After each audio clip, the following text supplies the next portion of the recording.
तेरा।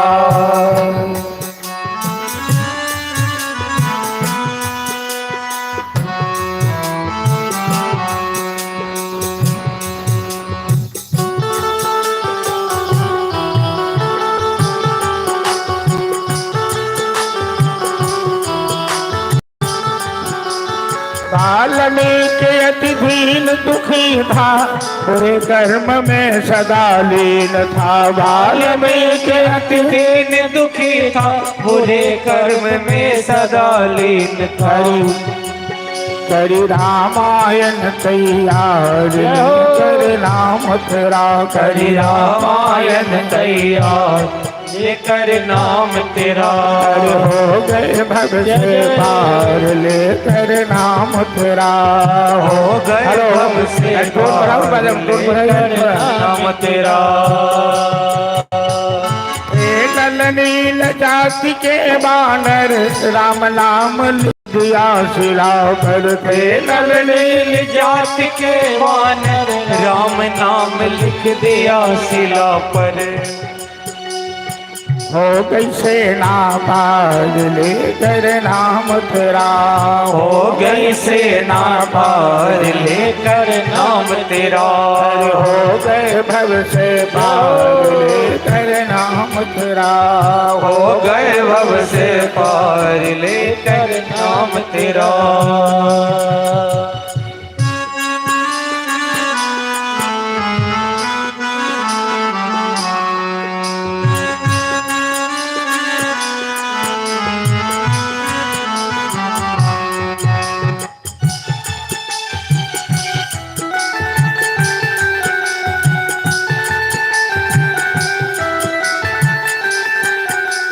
द्रुपद सुता अति दीन दुखारी, कृष्णाधिका नाथ पुकारी। द्रुपद सुता अति दीन दुखारी, कृष्ण राधिका नाथ पुकारी। दुर्योधन की हेलो हेलो, दुर्योधन की आवाज फटा हुआ है, इसको साफ कीजिए। इसे हम कथा नहीं कर पाएंगे, इसमें हम बोल देते हैं, बार बार बोलना हमको अच्छा नहीं लगता है। दुर्योधन की सभा में जब द्रौपदी की साड़ी खींच रहा था दुशासन, तो उसे बचाने वाला कोई नहीं था।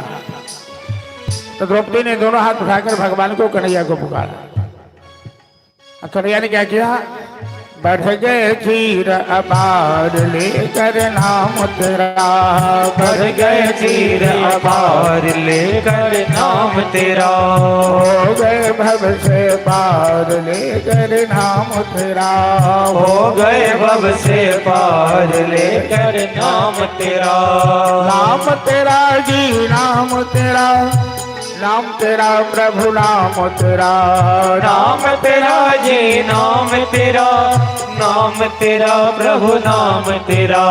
हो गए भव से पार, लेकर नाम तेरा। हो गए भव से पार, लेकर नाम तेरा। हो गए भव से पार, लेकर नाम तेरा। अरे हो गए भव से पार, लेकर नाम तेरा। जय जय श्री राम। हेलो,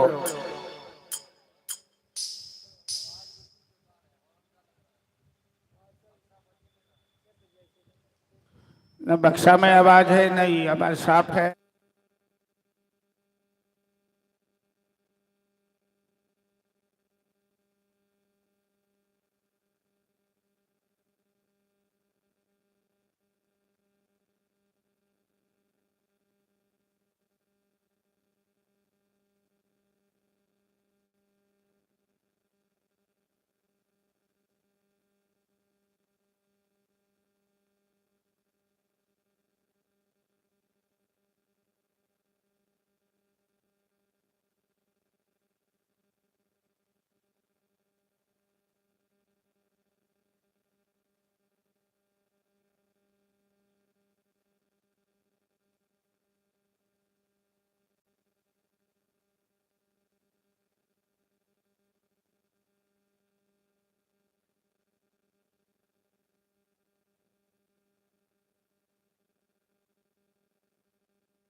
देखो बक्सा में सब कहाँ क्यों बजे सवेरे से देख रहे थे।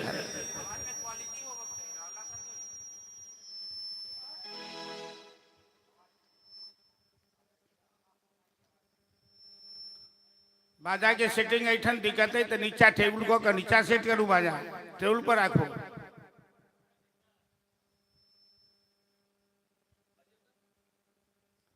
हेलो हेलो अरे 1 मिनट रही से फिर खराब हो जाए। हमेशा ऑपरेटर मशीन पर हाथ थोड़े रखने रहे मतलब मशीन गड़बड़ से फॉल्ट से कतो मशीन गड़बड़ है पुराना है कि किए नहीं है से हाँ न बुझबे।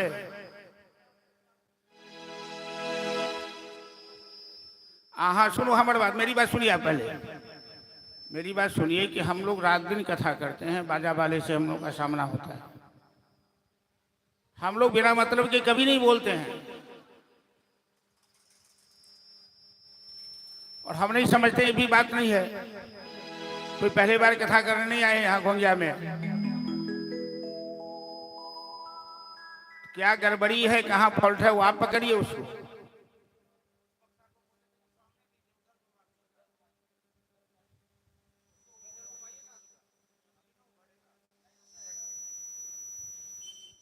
हेलो हेलो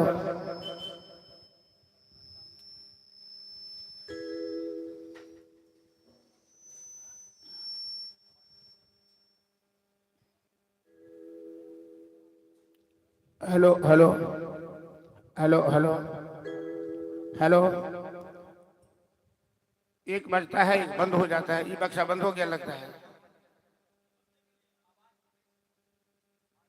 और पीछे वाला ये वाला वो बज रहा है पीछे वाला वो भी बंद है। ये पीछे वाला ये बजा। हेलो हेलो हाँ ठीक है ठीक है सब आदमी देख लीजिए। श्री राधे श्री राधे राधे श्री राधे बोलो ठीक है।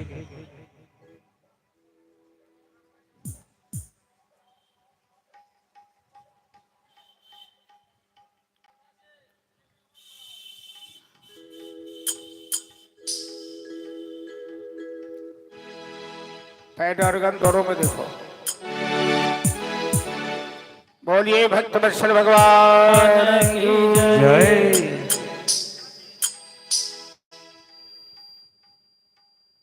मानव के जीवन में भागवत कथा बिना भगवान की कृपा से नहीं हो पाती और जहां पर कथा होती है वो स्थान वो गांव वो इलाका पवित्र हो जाता है।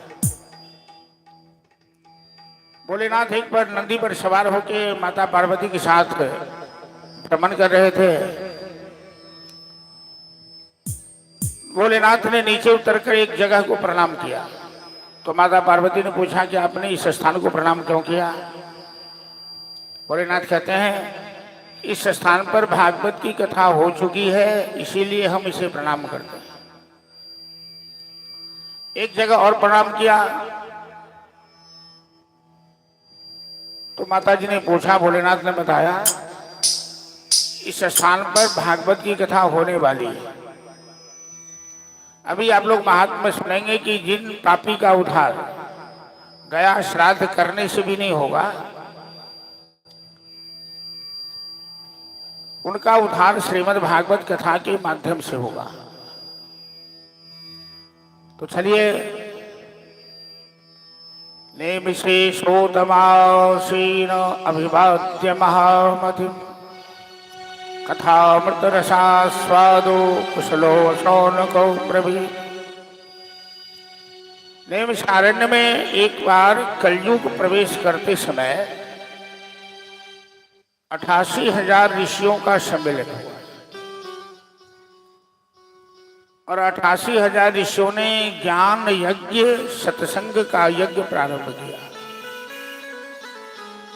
जिसमें सूत जी महाराज वक्ता थे और शौनक जी महाराज प्रश्न करता थे। बाकी सभी ऋषि मनीषीगण उसमें श्रोता के रूप में बैठे थे। उन श्रोताओं में सभी से प्रबुद्ध कथा रस के मर्मज्ञ शौनक जी थे, तो शौनक जी ने सूत जी से पूछा कि अज्ञान धांत विध्वंस कोटि सूर्य समप्रभ सोताख्या ही कथासारम मम कर्ण रसायनम। शौनक जी सूत जी से पूछते हैं, जो सूत जी व्यास मंच पर बैठे हो, कि गुरुदेव आप तो बड़े ज्ञानी हैं, सभी शास्त्रों का ज्ञान आपको प्राप्त है, और हम लोगों ने 1000 वर्ष का संकल्प लिया है। जैसे आज प्रातः काल हम लोगों ने इस यज्ञ में संकल्प लिया है 7 दिनों का, कि सप्ताह यज्ञ रूपतया, ऐसा संकल्प हुआ। नेम सारण में जो यज्ञ हुआ वो 1000 वर्षों का संकल्प था। 17 पुराणों की कथा हुई हो। 17 पुराण की कथा सुनने के बाद भी शौनक जी ने पूछा कि गुरुदेव ये कथा सुनने से हमें तृप्ति नहीं हुई, संतुष्टि नहीं हुई। कथा सुनने से मन में शांति मिलनी चाहिए। 3 बातें कथा सुनने से होती है। मन में शांति मिलती है, आनंद का अनुभव होता है, और तीसरी बात कि गोविंद के चरणों में, भगवान के चरणों में प्रेम उत्पन्न होता है। ये तीनों चीज मानव के जीवन में दुर्लभ है। चाहे आप कितना हाय हाय कर लो संसार में, यदि आपके मन में शांति नहीं है तो सब बेकार है। यदि आपके जीवन में दुख है, आनंद नहीं है, तो भी बेकार है। संसार में मनुष्य जो भी कुछ प्रयास कर रहा है, छोटा काम या बड़ा काम, जो भी कुछ है, खेती बाड़ी, व्यापार, नौकरी चाकरी, पढ़ाई लिखाई, इन सब के पीछे 2 ही भावनाएं, कि हम शांति से रहें और हमें आनंद का अनुभव हो। तो 17 पुराण सुनने के बाद भी इन ऋषि मुनियों को शांति नहीं मिली, आनंद का अनुभव नहीं हुआ, भगवान के चरणों में प्रेम उत्पन्न नहीं हुआ। तो प्रतिनिधित्व करने वाले शौनक जी ने पूछा, ऐसी कोई कथा सुनाइए जो सुनने से शांति भी मिले, आनंद का भी अनुभव हो, और परमात्मा के चरणों में प्रेम भी उत्पन्न हो। सो जी एक महापुराण जो छिपा के रखे थे, जो नहीं बताना चाह रहे थे, जो नहीं बताए थे, तो इन ऋषि मनीषियों की भावना देखते हुए कहते हैं कि हे शौनक जी, हे श्रद्धालुगण, जो गुप्त कथा भागवत की कथा है, जो मैं आप लोगों को से नहीं सुना पाया हूं, लेकिन आप लोगों की श्रद्धा देखकर मैं उसे अब छिपा नहीं सकता। अब मैं आप लोगों को श्रीमद् भागवत की कथा सुनाने जा रहा हूं, जो 18 पुराण में सबसे प्रधान है, जो सभी पुराणों का सार है, जो साक्षात भगवान कृष्ण का शब्दमय स्वरूप है। भागवत भगवान कृष्ण का स्वरूप है।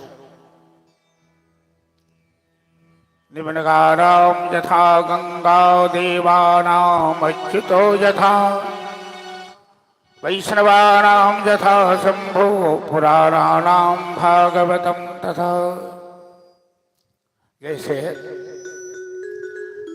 नदियों में गंगा श्रेष्ठ मानी गई है, देवों में नारायण श्रेष्ठ माने गए हैं, और वैष्णवों में महादेव श्रेष्ठ माने गए हैं, उसी तरह सभी पुराणों में श्रीमद् भागवत महापुराण श्रेष्ठ है।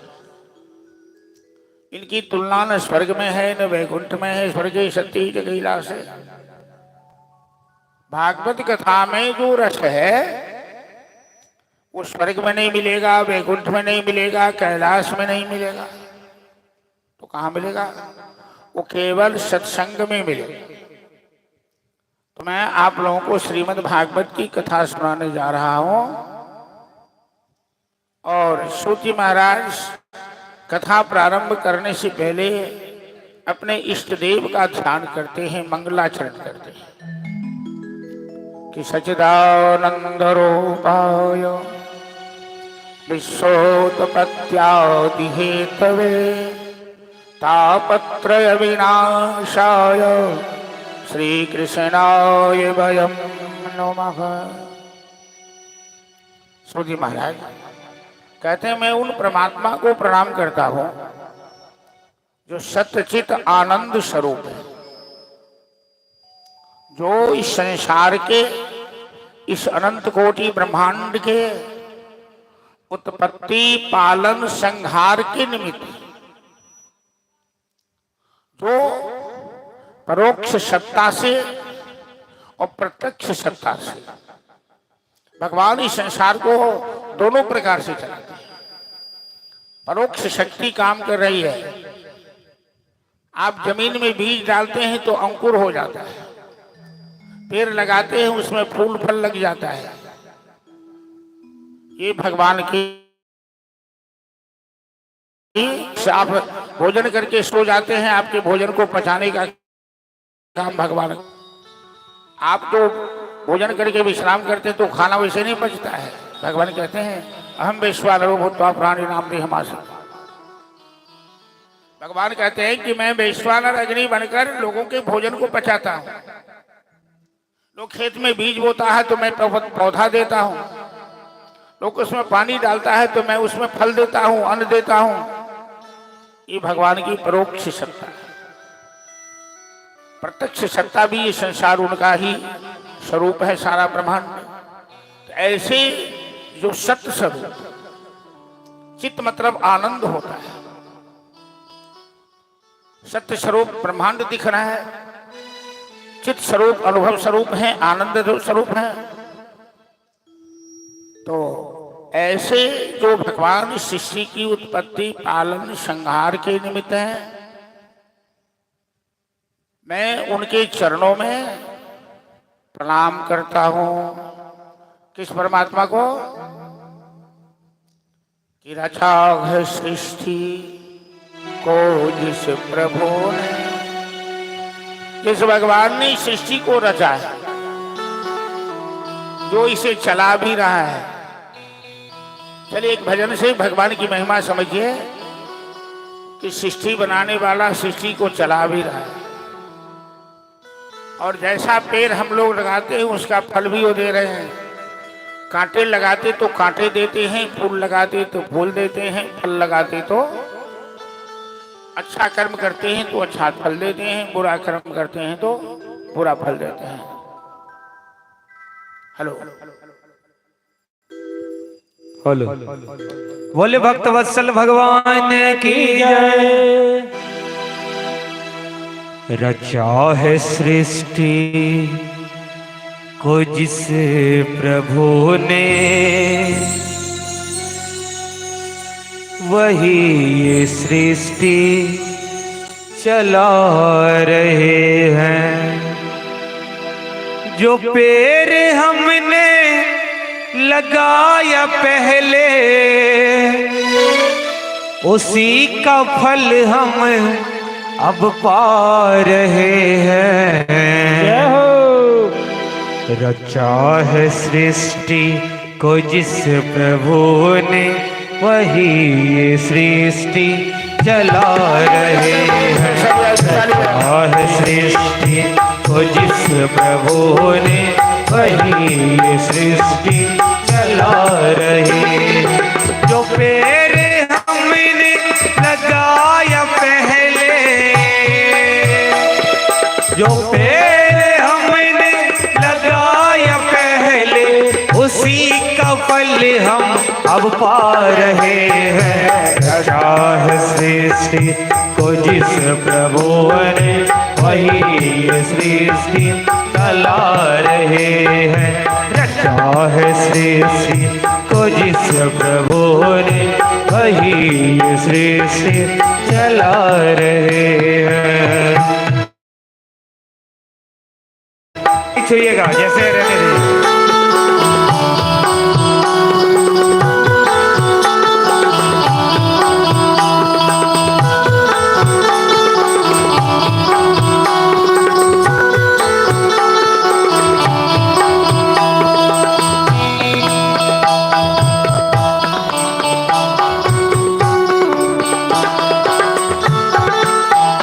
जय हो।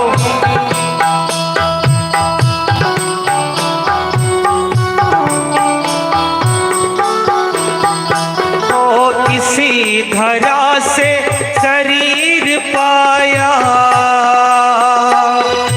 इसी धरा से शरीर पाया, इसी धरा में फिर सब समाया, इसी धरा में फिर सब समाया। है सत्य नियम यही धरा का, सत्य नियम यही धरा का। एक आ रहे हैं एक जा रहे हैं, सच्चा है सृष्टि को जिस प्रभु ने वही सृष्टि चला रहे हैं।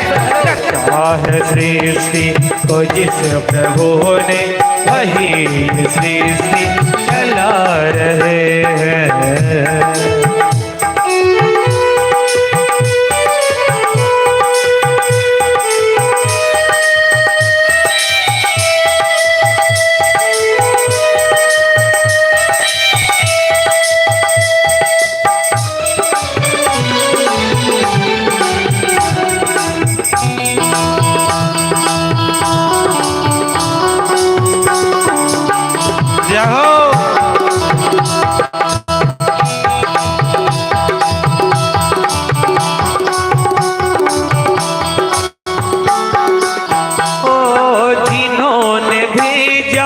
जगत में जाना,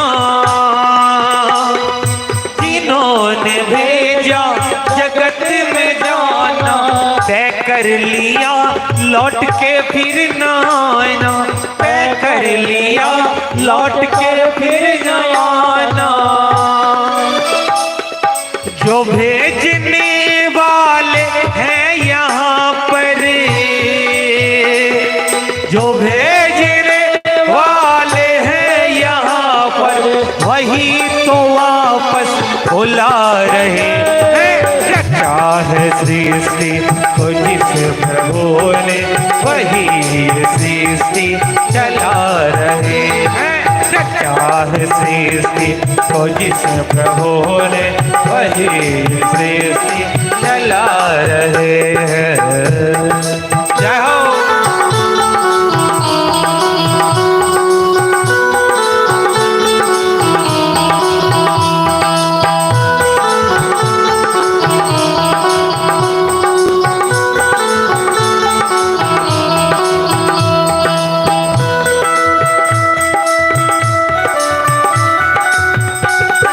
हरि बोल, ताली बजाते हुए।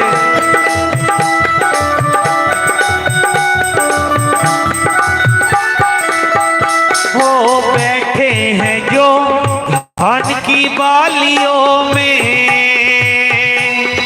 बैठे हैं जो धान के बालियों में, समाए मेहंदी की लालियों में, समाए मेहंदी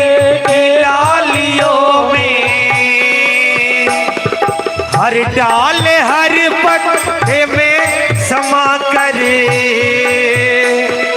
हर डाल हर पत्ते में समा कर, गुल रंग बिरंग के हिला रहे हैं। सच्चा है सृष्टि को जिस प्रभु ने वही ये सृष्टि चला रहे हैं। सच्चा है सृष्टि को जिस प्रभु ने वही सृष्टि चला रहे हैं। जो पेड़ हमने लगाया पहले, जो पेड़ हमने लगाया पहले, उसी का फल हम अब पा रहे हैं। सच्चा रचा है सृष्टि को जिस प्रभु ने वही ये सृष्टि चला रहे हैं। रचा है सृष्टि को जिस प्रभु ने वही ये सृष्टि चला रहे हैं। रचा है सृष्टि को जिस प्रभु ने वही ये सृष्टि चला रहे हैं। वही ये सृष्टि चला रहे हैं। वही ये सृष्टि चला रहे हैं। जय जय श्री राम। सूजी महाराज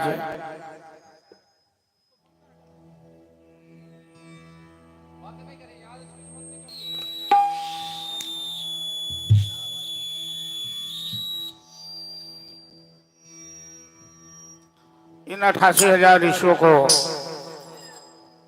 भागवत कथा सुनाना चाहते हैं।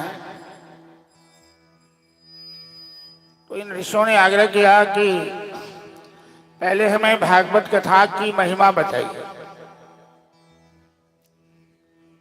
भागवत कथा का महात्मा हमें सुनाइए। आपने जिन भागवत की इतनी बड़ी महिमा बताई है, कभी किसी ने कथा सुनी, कभी किसी को कथा सुनने से कोई फल मिला?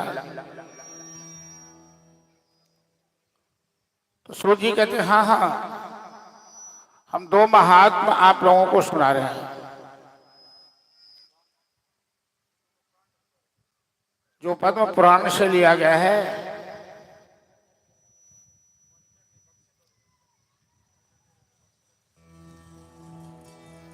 हॉर्न की आवाज भी चेक करवा, यहां से नहीं पता रहेगा बात।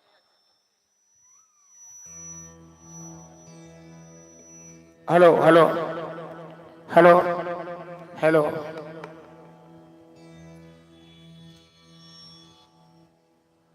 तो ज्ञान वैराग्य भक्ति की कथा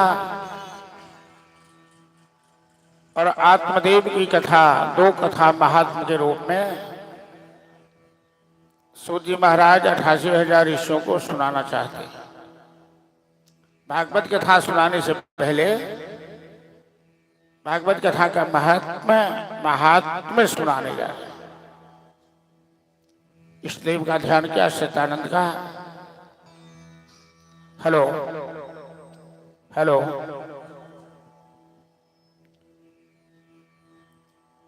एकदा नारदो योगी लोकानुग्रह कांक्षया पर्यटान विविधान लोकान मृत्युलोकम उपागतः। आवाज कर छप गई है, लेकिन आवाज बढ़ा करा घोटो, बढ़ा करा घो। एक बार नारद जी ब्रह्मलोक से भारतवर्ष में आए। उठन क्या ऑपरेटर से पैसा 3 आदमी के छे ऑपरेटर आ सब उठन क्या बैसे छे बैसा के तरीका चलियो पाछा लोग के पर्दा हुई छे। दूसरा साइड में बैसो, वहां से कुर्सी ले लिया नीचे बैसो। अरे हाँ उतना घुसकला से नहीं है, पूरा फील्ड खाली है, कुर्सी लगा बैसो ने चाय का चलिए।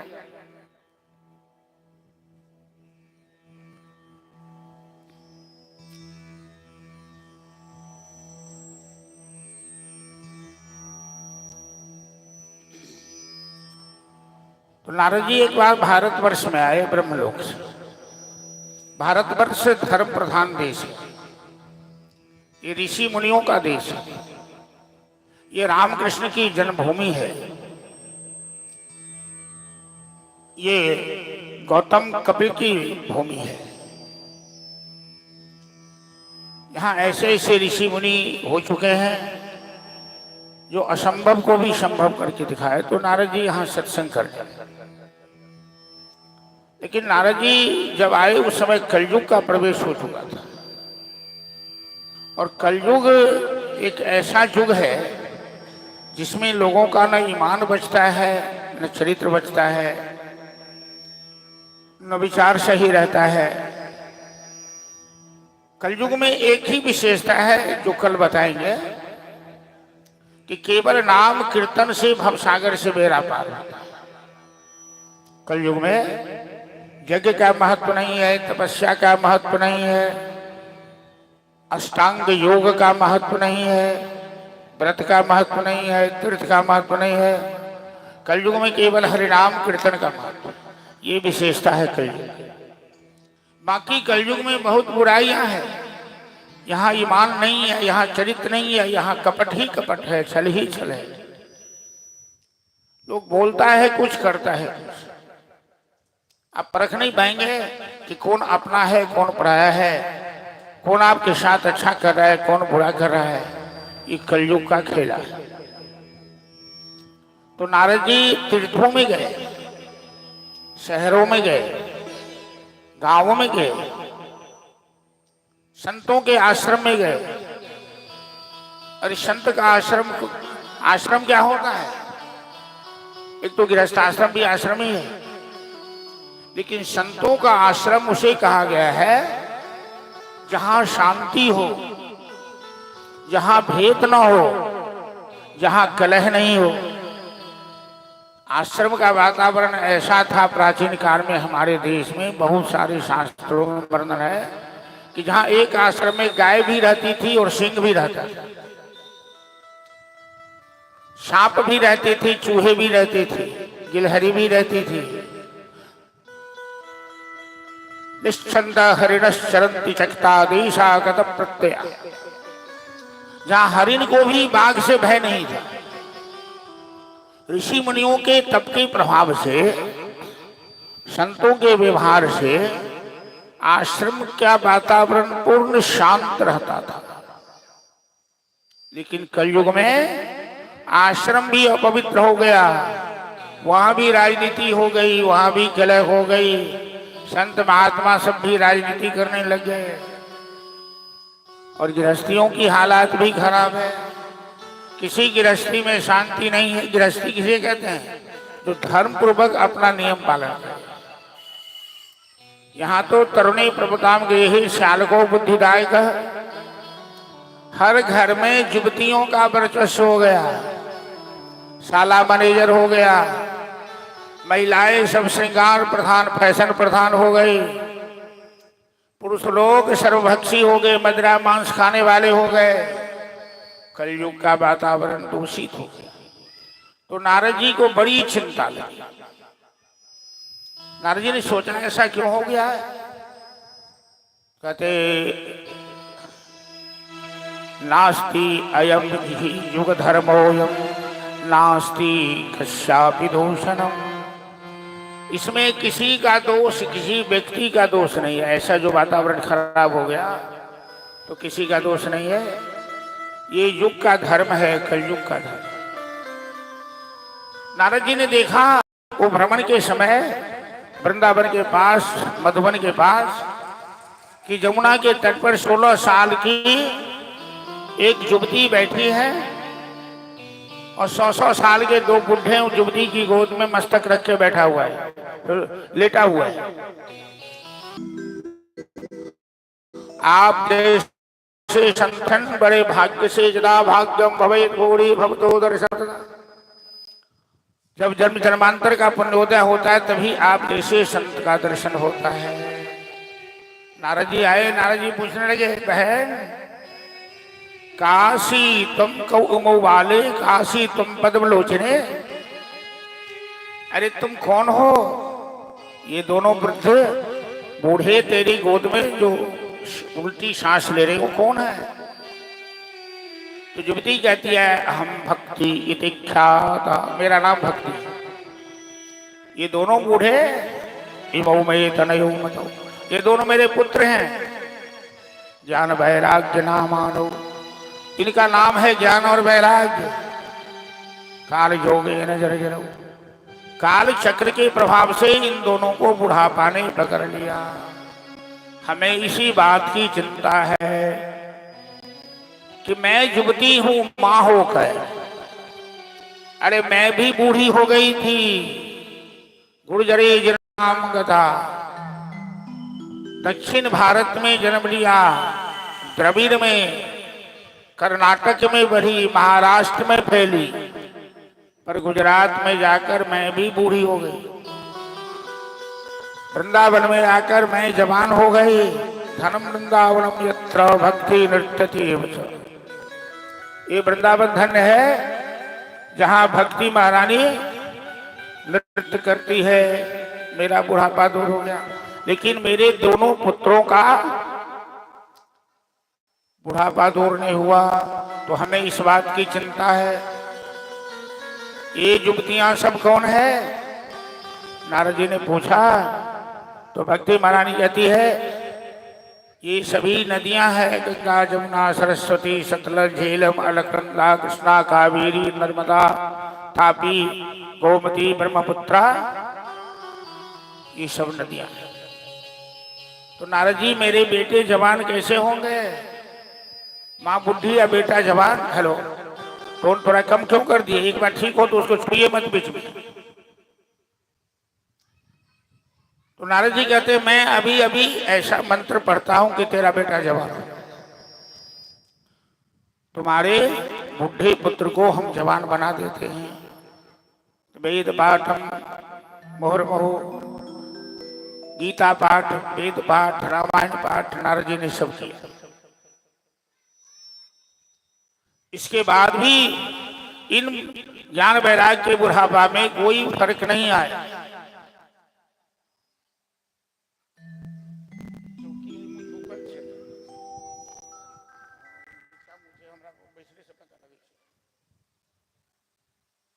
उसको उधर कर दिया, इधर कर दिया, परेशानी। नारद जी जो भी प्रयास करना था इन्हें जवान बनाने के लिए कर चुके, कोई फर्क नहीं हुआ। तो नारद जी चुपचाप वहां से चले। नारद जी जा रहे थे तो आकाशवाणी हुई, देववाणी तदैवाभूत महर्षि खिद्यताम् इति। आकाशवाणी में नारद जी को कहा गया नारद चिंता मत करो, घबराना मत। एतद अर्थे सुरर्षे तुम सत्कर्मम समाचर। इन्हें जवान बनाना चाहते हो तो सत्कर्म करो, तत्ते कर्म विधा संति। यदि सत्कर्म करोगे तो इनका बुढ़ापा दूर हो जाएगा। साधवो संत भूषण। अब आकाशवाणी की बात नारद जी नहीं समझ पाए। संयोग से इनके बड़े भाई का नाम है सनकादि ऋषि, ब्रह्मा के पुत्र। वो भी ब्रह्मलोक से आए। विशालापुरी में मुलाकात हुई नारद जी से। तो सनकादि ऋषि ने देखा कि नारद तो संत है, बैरागी है, लेकिन नारद इतना परेशान क्यों दिख रहा है? संत भगवान तो परेशान नहीं होते। अरे जिन्हें माया हो, मोह हो, बाल बच्चा हो, संसार हो, गृहस्थी हो, वो कभी दुखी हो सकता है, कभी चिंतित हो सकता है। संत महात्मा को तो चाह गई चिंता मिट्टी मनुआ बेपरवाह, जिनको कछु न चाहिए वही सहारा। तो नारद जी को कौन सी चिंता है? तो सनकादिक मुनि ने पूछा कथम चिंतात्रो भवान। अरे क्यों चिंतित हो नारद, बताओ तो। नारद जी कहते हैं मैंने यमुना के किनारे देखा है, माँ युवती है, बेटा बुढ़ा है। मैंने उसे जवान बनाने के लिए वेद गीता रामायण भी सुनाया, कोई प्रभाव नहीं। आकाशवाणी में हमें सुनाया गया है कि सत्कर्म करो। तो आकाशवाणी की भाषा मेरी समझ में नहीं आई कि मैं सत्कर्म क्या करूं। वेद गीता रामायण पाठ करना सत्कर्म नहीं है क्या? तो सनकादिक मुनि कहते अरे भागवत कथा सत्कर्म कहलाता है। समस्त वेद शास्त्रों का, क्योंकि कलयुग में न वेद का महत्व है न गीता रामायण का महत्व है। जिस तरह है दूध में दही घी सब छिपा हुआ है, मक्खन भी छिपा हुआ है, लेकिन घी या मक्खन का महत्व अलग होता है। इसी तरह गन्ने के रस में गुड़, चीनी, मिश्री सब छिपी हुई है। मिश्री का अलग महत्व होता है। इसी तरह भागवत सभी शास्त्रों का सार है, लेकिन व्यास भगवान ने कलयुग के लोगों की स्थिति को देखते हुए सरल भाषा में सरल रूप से वेद गीता रामायण का सार श्रीमद् भागवत में रखा है। और कलयुग के लोगों के कल्याण के लिए भागवत कथा से बढ़कर कोई सत्कर्म नहीं हो सकता, ऐसा सनकादि ऋषि नारद जी को कहते हैं। तो सनकादि ऋषि ने कहा यदि तुम ज्ञान वैराग्य का बुढ़ापा दूर करना चाहते हो तो सप्ताह भागवत का आयोजन करो। उनके नाम से संकल्प लेकर सभी हरिद्वार में आए। नारद जी ने आग्रह किया सनकादि ऋषि को, आप ही हमें कथा सुनाइए, आप तो परम ज्ञानी हैं। तो नारद जी मुख्य जजमान बने, भृगुरी जी प्रचारक बने, सनकादि ऋषि वक्ता बने और हरिद्वार में आनंदवन में श्रीमद् भागवत सप्ताह कथा प्रारंभ हुई ज्ञान वैराग्य का बुढ़ापा दूर करने के लिए। तो सनकादि ऋषि कहते हैं नारद, भागवत की कथा केवल मनुष्यों का ही उद्धार नहीं करती है, ये प्रेत आत्माओं का भी उद्धार करती है। यदि किन्हीं के वंश पर पितर दोष लग जाए तो उनका भी कल्याण होता है। मैं एक उदाहरण बता रहा हूं। सनकादि ऋषि कह रहे हैं कि एक अनुपम नाम के गांव में आत्मदेव नाम के ब्राह्मण, यदि श्रोता सावधान हो, कथा आज से अंत तक सावधानी पूर्वक सुने, तो भागवत कथा में एक भी प्रसंग ऐसे नहीं है जिसका संबंध मानव के जीवन के साथ नहीं है। एक भी घटनाएं ऐसी नहीं है जो जीवन में नहीं घटती। यन्ने हास्ति तदन्यत्र यन्ने हास्ति न तत्क्वचित्। जो भागवत में है वही मानव के जीवन में है, जो भागवत में नहीं है वो मानव के जीवन में नहीं है। तो सूर्य महाराज कहते हैं कि सनकादि ऋषि भागवत उदाहरण दे रहे हैं। आत्मदेव एक जीवात्मा का नाम है जो संतान के लिए बड़ा परेशान है। आत्मदेव को धन भी है, विद्या भी है, यश भी है, लेकिन एक पुत्र नहीं है, पुत्र के बिना दुखी है। और पुत्र प्राप्ति का बहुत कुछ उपाय किया, आत्मदेव को सफलता नहीं। अंत में आत्महत्या करने के लिए तैयार हो। बगल में तुंगभद्रा नाम की नदी बहती थी, नदी में डूबने चला। हमें पुत्र नहीं होगा तो हम डूबकर मर जाएंगे। संयोग से एक संत उस समय जा रहे थे। संत भगवान ने देखा ये आदमी नदी में डूबना चाहता है, कुछ आए, तुम नदी में क्यों डूबना चाहते हो? तो आत्मदेव ने कहा बाबा मेरे घर में सब कुछ है, एक लड़का के बिना, एक पुत्र के बिना मेरा जीवन अधूरा है। मैंने पुत्र प्राप्ति के लिए बहुत कुछ प्रयास किया। संत भगवान कहते हैं तू बड़ा मूर्ख लगता है। अरे पुत्र नहीं हुआ तो क्या हुआ? तू संत की सेवा कर, ठाकुर की सेवा कर, अच्छा काम कर, तेरा कल्याण होगा। आत्मदेव कहते हैं बाबा अरे मैं बड़ा पापी हूं, मैंने पूर्व जन्म में न जाने कौन से पाप किए हैं। जो गाय मैं पोसता हूं, गाय दूध नहीं देती, बच्चे नहीं देती है। जो पेड़ में लगाता हूं वो फल नहीं देता है, फल देता है तो उसमें कीड़े हो जाते हैं। मैंने ऐसा कौन सा पाप किया है? समाज में लोग हमें ताने बाने दे रहे हैं, हमारे हाथ के पानी तक नहीं लोग पीते हैं, कहते पापी है। इससे जिंदा रहना नहीं, इससे अच्छा है मर जाना। संत ने सोचा यदि इसे वरदान नहीं दूंगा तो मर जाएगा मेरे सामने, तो हमें भी पाप लगेगा। काले एक प्रसाद मैं देता हूं, फल झोला से निकालकर संत भगवान ने एक फल दिया। कहा ले जा अपनी पत्नी को खिला दे, तुम्हें एक पुत्र होगा। आत्मदेव को बड़ी प्रसन्नता हुई, फल लेकर घर आया। आत्मदेव की पत्नी का नाम है धुंधली। फल दिया लेकिन धुंधली ने फल खाया नहीं। धुंधली ने, उसकी सगी बहन थी गांव में जिसने मना किया फल मत खाना, बाबा जी सब ऐसे ही ठगता है, फल गाय को खिला दिया और पति से झूठ बोल गई कि मैंने फल खा लिया। पति पत्नी का रिश्ता विश्वास पर टिका हुआ है, एक दूसरे पर आंख मूंद कर विश्वास करते हैं। और पति पत्नी में इतनी बड़ी झूठ हो, इतना बड़ा कपट हो पति पत्नी के जीवन के बीच में, वो संबंध टिक नहीं सकता।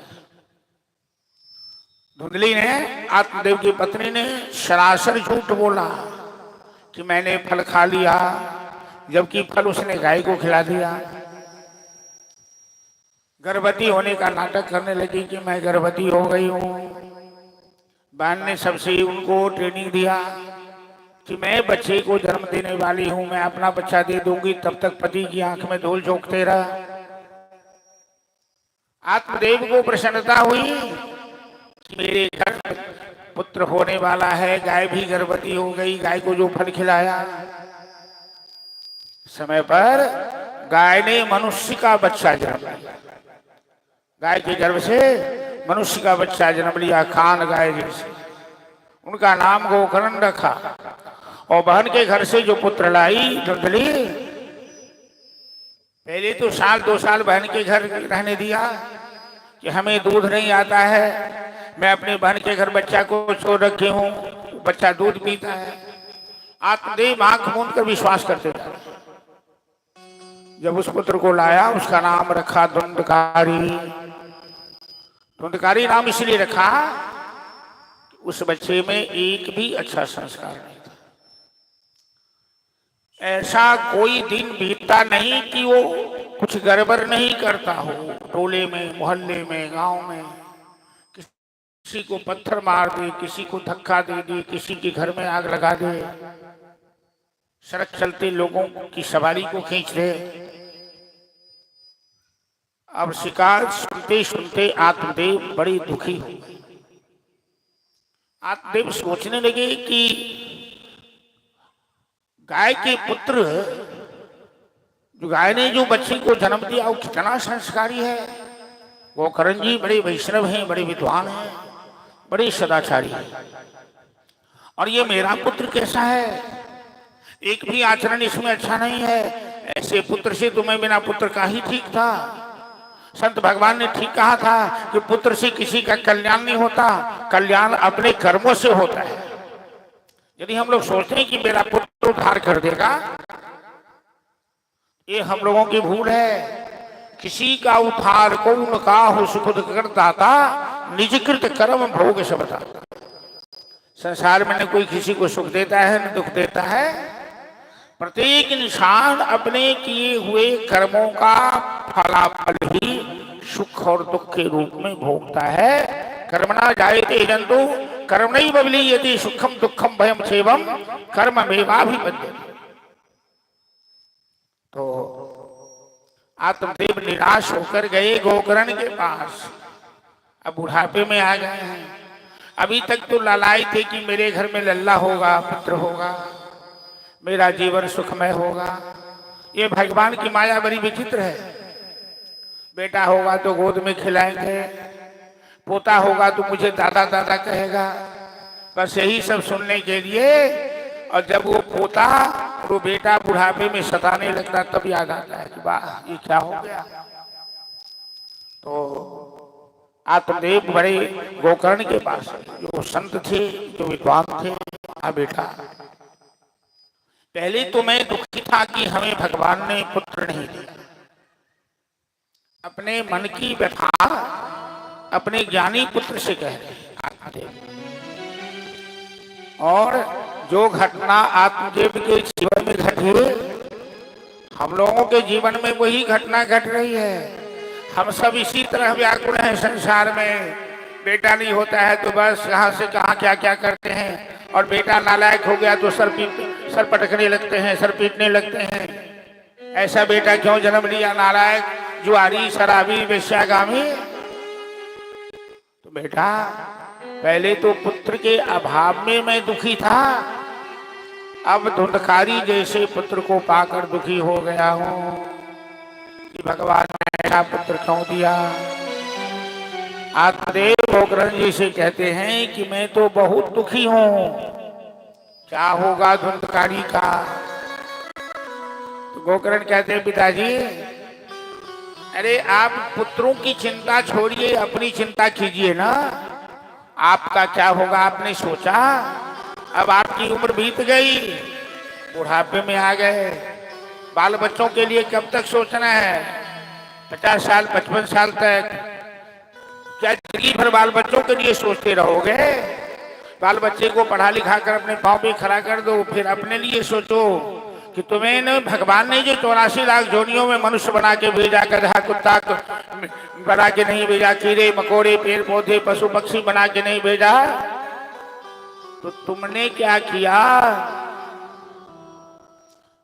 तुमने अपने मानव जीवन को सार्थक किया। आत्मदेव को गोकर्ण जी शिक्षा दे रहे हैं कि आप अपने लिए सोचिए ना, बाल बच्चों को जो होना था हुआ, अब आप अपना समय मत बर्बाद कीजिए। जो गोकर्ण को जो होना होगा, धुंधकारी को जो होना होगा।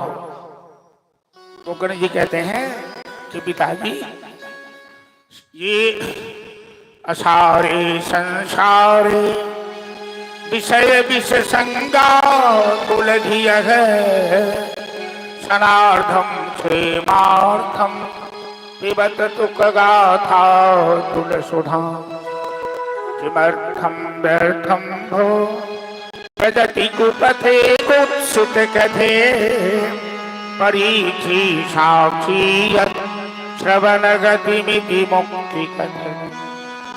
पिताजी, ये संसार क्षण भंगुर है, इसलिए संसार के प्रति जो माया है, ममता है, मोह है, आसक्ति है, इसे छोड़िए और भगवान के चरणों में अपने आप को सौंपिए। बिना भगवान की शरण में गए जीवन का कल्याण नहीं हो सकता, भवसागर से बेड़ा पार नहीं। संसार में आसक्त होने वाला डूबकर मर जाता है। ये मानव शरीर एक साधन है, नौका है। तो जैसे नदी पार करते हैं नाव पर चढ़ के, नहीं तो नदी पार करते हैं नाव पर चढ़ के, तो नाव पानी के ऊपर कब तक तैरती है? नाव पानी को अंदर में रख के नहीं तैरती, पानी के ऊपर तैरती है। और नाव में यदि पानी भर जाए तो वो डूब जाएगी। तो संसार रूपी विषय का सहारा लीजिए, वो नौका है, अंदर मत लीजिए, डूब जाएगा। और सागर, भव सागर को पार कीजिए। बिना राधा रानी के दरबार में गए, बिना हरि शरणम हुए, भव सागर से बेड़ा पार नहीं होता है। चलिए हम लोग भजन के माध्यम से गोकर्ण जी ने अपने पिता आत्मदेव को जो शिक्षा दी कि दुनिया की आसक्ति त्याग कर भगवान की शरण में चले गए, गोकर्ण जी अपने पिताजी से कह रहे हैं। बोले बांके बिहारी लाल की जय। दरबार में राधा रानी के दुख दर्द मिटाए जाते हैं। दरबार में राधा रानी के दुख दर्द मिटाए जाते हैं। दुनिया से सताए लोग यहाँ सीने से लगाए जाते हैं। दुनिया से सताए लोग यहाँ सीने से लगाए जाते हैं। दरबार में राधा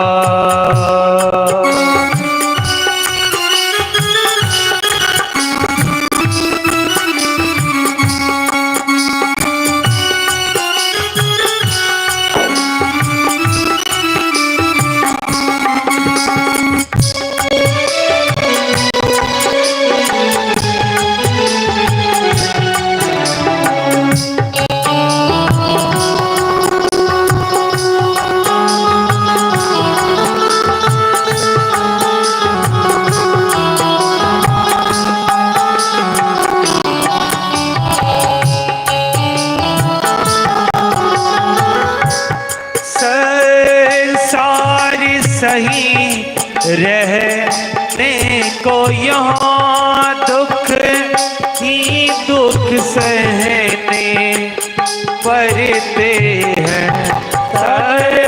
सार ही रहने को यहाँ दुख ही दुख सहने पड़ते हैं। घर के प्याला अमृत का भरे, भर के प्याला अमृत का यहाँ रोज पिलाए जाते हैं। और मेरा रानी के दुख दर्द मिटाए जाते हैं। दरबार मेरा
रहते हैं। जो राधा राधा कहते हैं वो प्रिया शरण में रहते हैं। करती है कृपा वृष भानुसुता करती है कृपा वृष भानुसुता महलों में बुलाए जाते हैं।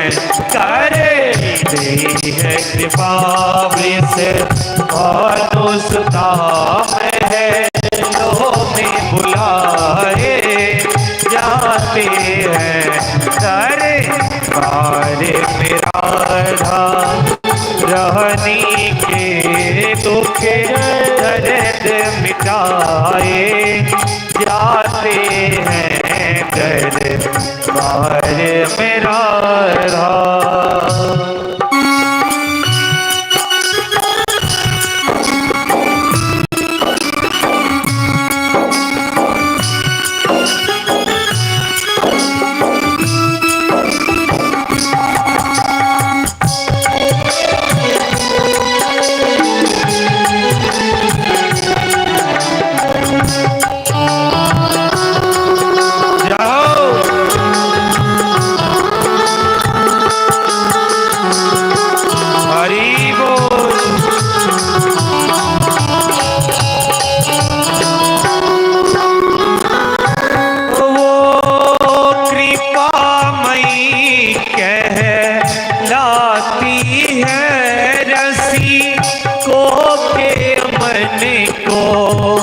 भाती है। वो कृपा में कहलाती है।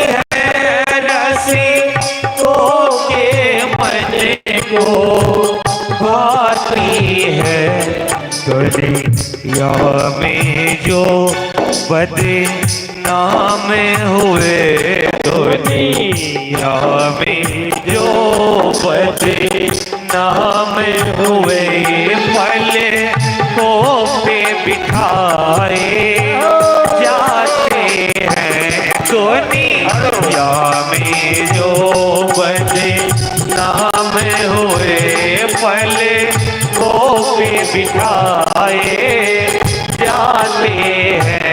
दरबार मेरा था रानी के दुख दर्द मिटाए जाते हैं डरे मेरा रानी के दुख दर्द मिटाए जाते हैं डरे मेरा श्री राधे। हेलो, आप लोग सही से बैठे नहीं हैं मेरे हिसाब से। इधर सुनिए ना, जो पुरुष तो हैं इधर इस तरफ चले, और अहाँ सब महिला सब थोड़ी आगू घुसको ना, अच्छा वाला के अथी हो जाए आगू, अहाँ सब घुस सकते हो आगू। आगू बैसा के कोनो पाइता ही नहीं लगे से, आगू घुस के बैसो ना। हाँ, और नीचे जो लोग बैठे हुए हैं ना, उनको भी दिखना चाहिए, सुनाई भी देना चाहिए। आगे बैठिए। तो गोकर्ण जी ने अपने पिता आत्मदेव को समझाया। ध्यान से सुनिए, इसको साइड नहीं कर सकते आप, नहीं लोग पर्दा करते हैं। ठीक है, ध्यान से सुनिए। देखिए, भागवत कथा कोई नाच तमाशा नहीं है कि बहुत भीड़ हो तभी अच्छा हो। जितनी कम भीड़ होती है कथा शांति से उतना ही होती है। मूल चीज है कथा सुनना, और ये मनोरंजन का साधन नहीं है, ये ज्ञान रंजन का विषय है, ये भक्ति का विषय है। इसलिए जितने ही आदमी हैं शांति से सुनिए, ध्यान लगा। ये जीवन में शिक्षा देती है, जीवन उपदेश देती है भागवत की कथा।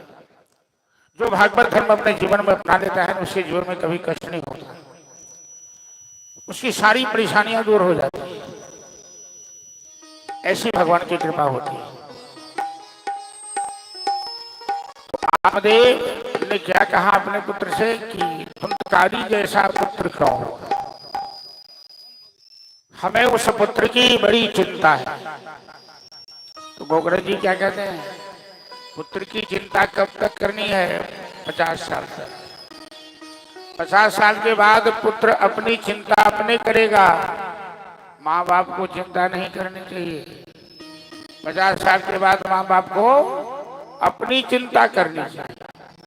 50 साल से पहले माँ बाप किसकी चिंता करता है? परिवार की, औलाद की। और 50 साल के बाद अपनी चिंता करनी चाहिए कि मेरा समय बीत गया, इतना जो बाकी है उसमें अच्छा काम कर लो, धर्म कर लो, पुण्य कर लो, पता नहीं इसके बाद क्या होगा। कोई जरूरी है कि अगला जन्म मनुष्य का होगा? कहीं भगवान अच्छा कर्म नहीं किए, भगवान नाराज हो गए तो गधा बना देंगे, कुत्ता बना देंगे, शुगर बना देंगे, कीड़े मकोड़े बना देंगे, कुछ भी बना सकते। वो तो उनकी मर्जी है। वो मच्छर को ब्रह्मा बना दे, ब्रह्मा को मच्छर बना दे, वो चाहे। इसलिए जीवन में प्रयास करना चाहिए कि हमेशा अच्छा कर्म करें, कि हमारा अधोपतन ना हो, नरक आदि नहीं पास नहीं हो, उर्दगति हो, हम ऊपर की ओर बढ़े, स्वर्ग की ओर बढ़े, वैकुंठ की ओर बढ़े, कैलाश की ओर बढ़े, साकेत गोलोक की ओर बढ़े। ऐसा प्रयास हमेशा जीवन में होना चाहिए। तो गोकर्ण जी बड़े ज्ञानी हैं और अपने पिता को ऐसा रास्ता बताया कि आत्मदेव घर द्वार छोड़ के चले गए तपस्या करने। गोकर्ण जी ने सोचा ये भाई तो बड़ा नालायक है, इसके साथ रहना अपनी प्रतिष्ठा गंवाना है। धुंधकारी कैसा है? रोज दारू पीता है, नाटक करता है, पेशाओं के साथ रहता है, जुआ भी खेलता है। तो गोकर्ण जी भी तीर्थ यात्रा में चले गए, घर द्वार छोड़कर। धुंधकारी को लगा बड़ा अच्छा मौका मिल गया, पिता चले गए, भाई चला गया, अब एक बुढ़िया माँ है, तो बुढ़िया माँ क्या कर देगी? बुढ़िया माँ किसी को कहती नहीं है। अंदर का दर्द, अंदर की वेदना वो बूढ़ी धुंधली खुद ही भोग रही है। क्या जो पेड़ हमने लगाया पहले, अभी आपने बच्चे मदरा मत पी तो माँ की पिटाई करता है। अब माँ को सहन नहीं हुआ तो कुआं में गिर गई, आत्महत्या कर ली। धुंधकारी पूर्ण स्वतंत्र हो गया। अब एक दो नहीं, पहले तो कोठा पर जाता था, अब घर को ही कोठा बना लिया। वेश्याओं को घर लाके रख लिया, जहां वेश्या रहे उसे कोठा कहते हैं। वो एक दो नहीं, पांच। अब पैतृक संपत्ति नष्ट हुई तो डकैती करना शुरू किया। वेश्या किसी की पत्नी नहीं हो सकती, नहीं चाहिए, झूठ पे नहीं चाहिए। वेश्याओं ने देखा धुंधकारी तो अब गरीब हो गया, चोरी डकैती करता है, पकड़ा जाएगा, फांसी पड़ जाएगा, और इसके साथ हम भी फांसी पड़ जाएगा। तो राजा घर में डाका डाला, सोने चांदी खूब हाथ लगा था, मदिरा पीकर मस्त था सोया हुआ। इन पांचों वेश्याओं ने पहले उसे गले में रस्सी फंसाया, घसीटने लगा, मर जाएगा। नहीं मरा तो लोहा आग में लाल करके उससे मुंह में डाल दिया। तरफ तरफ के धुंधकारी ने प्राण तोड़ दिया, प्राण दफन कर दिया। चोरी का जो माल था लेकर सभी चंपत हो गई। अकाल मृत्यु होने के कारण धुंधकारी प्रेत बन गया। हरिद्वार में सनकाद ऋषि सुना रहे कथा नारद जी से कि प्रेत आत्माओं का भी उद्धार भागवत कथा से हो जाता। बैसाओ बैसाओ, बहुत जगह खाली से बैसू ने, सब मनुखे सब छथी की देखे छी, पहले बैस कथा सुन। हाँ बैस जाओ, चुप जाओ। प्रसाद लाल सीधे आगू रख दियो, बर्तन को छे राखर के नहीं प्रसाद बना राखर से। तो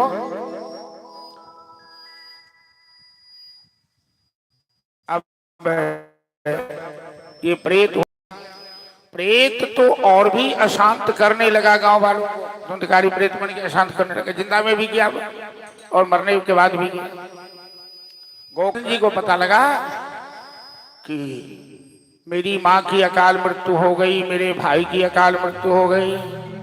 तो गोकर्ण जी गया में जाकर नीचा से खाली बैठ जाओ, तो सामने सब आदमी बैठ जाओ। हाँ जाओ नीचा ऊपर में।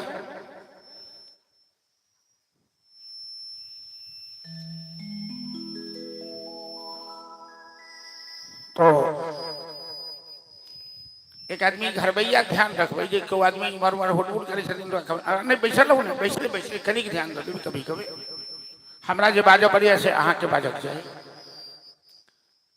तो गोकर्ण जी ने हाँ सुनो, वहां कथा सुनी जरूर, फिर हाँ नहीं सुनो तो हमरा खराब सुनो कथा। हम सब चेहरा देखे छी जे के सुन ले के नहीं सुन ले। तो गोकर्ण जी दोनों का श्राद्ध किए गया में गया। गया का नाम है विष्णुपाद, और गया नाम इसीलिए पड़ा है कि गजासुर नाम का एक राक्षस था। गयासुर बड़ा बलवान था, देवताओं का जीना हराम कर दिया था। उसे मारने के लिए ब्रह्मा जी ने उसकी छाती पर यज्ञ किया 100 साल तक, और उसकी छाती पर हवन कुंड बनाए। फिर भी वो मरा नहीं, उलट गया, सबको उल्टा दिया यज्ञशाला को। तो ब्रह्मा जी घबरा गए, तो नारायण आए और गयासुर की छाती पर अपना चरण रखे। भगवान के अंदर तीनों लोक का भार है, वो बर्दाश्त नहीं कर पाया। कहा प्रभु मैं शरीर त्याग रहा हूं, आपका भार प्रदान दीजिए कि मेरे शरीर पर एक नगर बसे और यहाँ श्राद्ध करने वालों का उद्धार हो जाए, पापी से पापी का भी यदि पिंडदान हो। भगवान ने कहा तथास्तु, ऐसा ही। उसी राक्षस के शरीर पर जो नगर बसा गयासुर के नाम पर, उसका नाम पड़ा गया विष्णुपाद। भगवान के चरण से शरीर त्यागा उसने। वहां पिंडदान देने वालों का उद्धार हो जाता है, पापी से पापी का। तो गोकर्ण जी ने धुंधकारी का श्राद्ध किया, माँ का धुंधली का श्राद्ध किया, और इच्छा हुई कि एक बार गांव चलते हैं। बहुत दिन बीत गया। जननी जन्मभूमि लोगों को कभी भुलाती नहीं है। तो गांव आए गोकर्ण जी, नीचा बैठो ना, नीचा नीचा जाओ, वो तो बैठो ना, जगत से खाली आराम से बैठो ना, कोड़ में किया बैसे नहीं बुझल से क्या जैसे सब धीरे धीरे बुझ लेते। हाँ ठीक से। तो गोकर्ण जी घर आए, शाम का समय था, आसन लगाकर बैठे थे, माला जप रहे थे कि प्रेत आत्मा धुंधकारी वहां उपद्रव मचाना शुरू किया। कभी सांड की आवाज, कभी भैंसे की आवाज, कभी गिद्दर की आवाज, भौंकने लगा, कभी जोर से फटाफट आवाज करे। गोकर्ण जी समझ गए कि यहाँ किसी प्रेत का वास हो गया, क्योंकि जिस घर में दीपक नहीं जले, झालू नहीं पड़े, तो वहां फिर क्या होगा, तो गलत तत्व ही डाकनी, शाकनी, पिशाचनी का वास होगा। तो गोकर्ण जी ने गायत्री मंत्र पढ़कर जड़ का छाटा किया, तो प्रेतात्मा सामने आकर खड़ा हो गया छाया रूप और जोर से रोने लगा। गोकर्ण जी पूछते हैं तुम कौन हो? वो कहता है मैं तेरा भाई धुंधकारी हूं, हमें प्रेत योनि मिल गई अकाल मृत्यु होने के कारण। भाई मैंने अपने जीवन में बड़े पाप किए, जिस परिणाम से हमें प्रेत योनि प्राप्त हुई, मैं बहुत कष्ट में हूं, तो मेरा उद्धार करो किसी तरह। तू तो संत हो, तुम वैष्णव हो।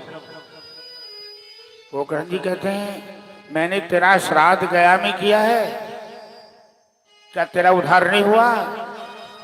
तो धुंधकारी कहता है गया श्राद्ध शते नाउति मुक्तिर्नव में भविष्यति तस्मात् उपायम अन्यांतु चिंतये। मेरे उद्धार के लिए कोई दूसरा उपाय करो। गोकर्ण जी सोचने लगे अब क्या करूं, गया श्राद्ध से तो सभी का उद्धार होता है, इसका क्यों नहीं हुआ? तो कहते हैं कि ठीक है, हमें रात में विश्राम करने दो, मैं थका हूं, मैं प्रातः काल सोचूंगा कि अब तेरे कल्याण के लिए क्या करना है। थोड़ा टोन बढ़ा दीजिए इसमें भाई, इसको थोड़ा बढ़ा के रखिए। प्रातः काल गोकर्ण जी संध्या बंदन के बाद भगवान सूर्य को नमस्कार करने गए, तो सूर्य देव तो प्रत्यक्ष देवता हैं। कहते हे सूर्य नारायण, मेरे भाई का उद्धार कैसे होगा, आप तो बड़े ज्ञानी हैं। सूर्यदेव कहते हैं अब तुम अपने भाई को जब गया श्राद्ध से भी उद्धार नहीं हुआ, तो श्रीमद् भागवत सप्ताह कथा सुना दो, निश्चित रूप से उद्धार हो जाएगा। गोकर्ण जी पूरे गांव वालों को हकार निमंत्रण भेजा। आपने भेजा कि नहीं भेजा गांव में हकार? जजमान जी, तरुणेंद्र जी, आपने हकार भेजा कि नहीं गांव में? भूल गए ना? हाँ हमको लगता है भूल गए। ठीक है, लेकिन कल भेज दीजिएगा। अपने मिथिला में बड़ी बीमारी है, हमरा नहीं निमंत्रण डाल तो हम किया जाए। भूलकांगना में मंदिर पर सभी चला जाता है, लेकिन किसके घर पर जब तक बुलाइएगा नहीं तो जाएगा नहीं। जबकि भागवत कथा में ऐसा नहीं सोचना चाहिए। ये तो भागवत कथा तो इलाज है बीमारों का, बीमारियों का। तो हॉस्पिटल वाला किसी मरीज को निमंत्रण भेजता है क्या इलाज करवाओ, अपने जाता है, अपने आना चाहिए। तो कल हकार भेज दीजिएगा, ठीक। और गोकर्ण जी ने पूरे गांव वालों को खबर दिया और धुंधकारी के निमित्त संकल्प हुआ। हमारे यहाँ सभी जजमान जी, तरुणेंद्र जी, इनके तीनों पुत्र और पुत्र वधू के साथ तीनों ने संकल्प लिया। और जग ये सब जग जीवन में बार बार होता नहीं, इसका लाभ लेना चाहिए। जो हो रहा है तो अच्छा किया है। और कथा शुरू हुई तो धुंधकारी ने पूछा कि मैं कैसे कथा सुनूंगा, प्रेत तो जमीन पर नहीं बैठ सकता है, भागवत की कथा तो जमीन पर बैठकर सुननी चाहिए। गोकर्ण जी कहते हैं कि तू किसी लकड़ी में प्रवेश कर। अब जमीन पर बैठ के सुननी चाहिए भी सही है। और आजकल की तरह यदि ज्यादा लोग बीमार पड़ गए, किसी को घुटना में दर्द है, कोई नीचे नहीं बैठ सकता, किसी की टांग टेढ़ हो गई, किसी की कमर टेढ़ी हो गई, तो क्या वो कथा नहीं सुनेंगे क्या? वो जमीन पर नहीं बैठ सकते तो मैं तो लोगों को सुला करके कथा सुनाया। बंदा दसौते गांव है बहरी के पास में, उस गांव में क्या था, एक बूढ़ी माँ कथा सुनी थी और कथा सुन के दूसरे रोज चल भी दी। भगवान ने बुला लिया उनको बैठ नहीं होता था, बीमार थी। तो घर वालों ने पूछा कि माँ के लिए कथा करवा रहे, माँ कथा सुनेगी कैसे, तो बैठ नहीं सकती है, ये बिस्तर पर लेटा दीजिए सामने। तो बस ऐसे ही व्यास मंच के सामने, लेकिन वो बिस्तर पर बैठकर पड़े पड़े टुकुर टुकुर कथा की ओर ही देखती थी और सुनती थी। उसके बाद हम लोग को सीधे पंजाब जाना था, तो ट्रेन में उनकी नतनी ने खबर किया कि नानी माँ तो चल बसी। कथा के बाद दूसरे दिन भंडारा था, सत्यनारायण पूजा थी, गोदान हुआ और गाय की पूंछ पकड़कर ही सीधे चल। तो भागवत कथा नीचे नहीं बैठ सकते तो कुर्सी पर भी, आजकल सोफा सेट पर भी बैठकर सुनते हैं, किसी कोई बात नहीं। धुंधकारी लकड़ी में प्रवेश किया। 7 दिन की कथा संपन्न हुई। 7 दिन की कथा में 7 गांठ उस मांस में, जिस घर के छप्पर में जो कोरो लगा था, गांठ फटी और 7वें दिन कथा की पूर्णाहुति। धुंधकारी को प्रेत योनि से मुक्ति मिली। उस सुंदर स्वरूप देवता का स्वरूप धारण कर उसके लिए विमान आया। व्यास मंच को प्रणाम किया और धुंधकारी का उद्धार हो। बोलो भक्तवत्सल भगवान की जय। आनंद वन हरिद्वार में सनकादि मुनि कथा कह रहे हैं और वहां जब कथा संपन्न भी नहीं हुई थी तो अद्भुत चमत्कार हुआ। प्रहलाद अस्तारधारी तरल गति तया चोद्धवो कांसधारी वीणाधारी सुरर्षि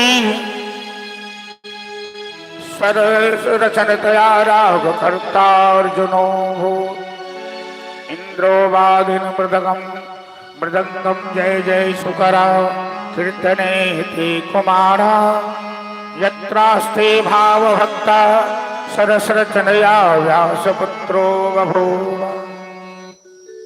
वह प्रहलाद आ गए, उद्धव आ गए, इंद्र आ गए, अर्जुन आ गए, नंदनंदन श्याम सुंदर आ गए, भोलेनाथ आ गए। जहाँ आनंदवन हरिद्वार में सनकाद ऋषि कथा कर रहे थे और अद्भुत नृत्य हुआ, अद्भुत दृश्य हो गया और ज्ञान वैराग्य भक्ति महारानी, ज्ञान वैराग्य का बुढ़ापा दूर हो गया, 25 साल के राजकुमार के समान बन गया। जहाँ कथा होती है वो स्थान वृंदावन गोकुल बन जाता है दूसरे तीसरे दिन जाते जाते। अब घोंगिया के निवासी को मैं देखना चाहता हूँ, ये लोग क्या करते हैं, इस स्थान को वृंदावन गोकुल बनाते हैं कि नहीं बनाते हैं, क्योंकि श्रोताओं के सहयोग से ही स्थान वृंदावन गोकुल बन सकता है।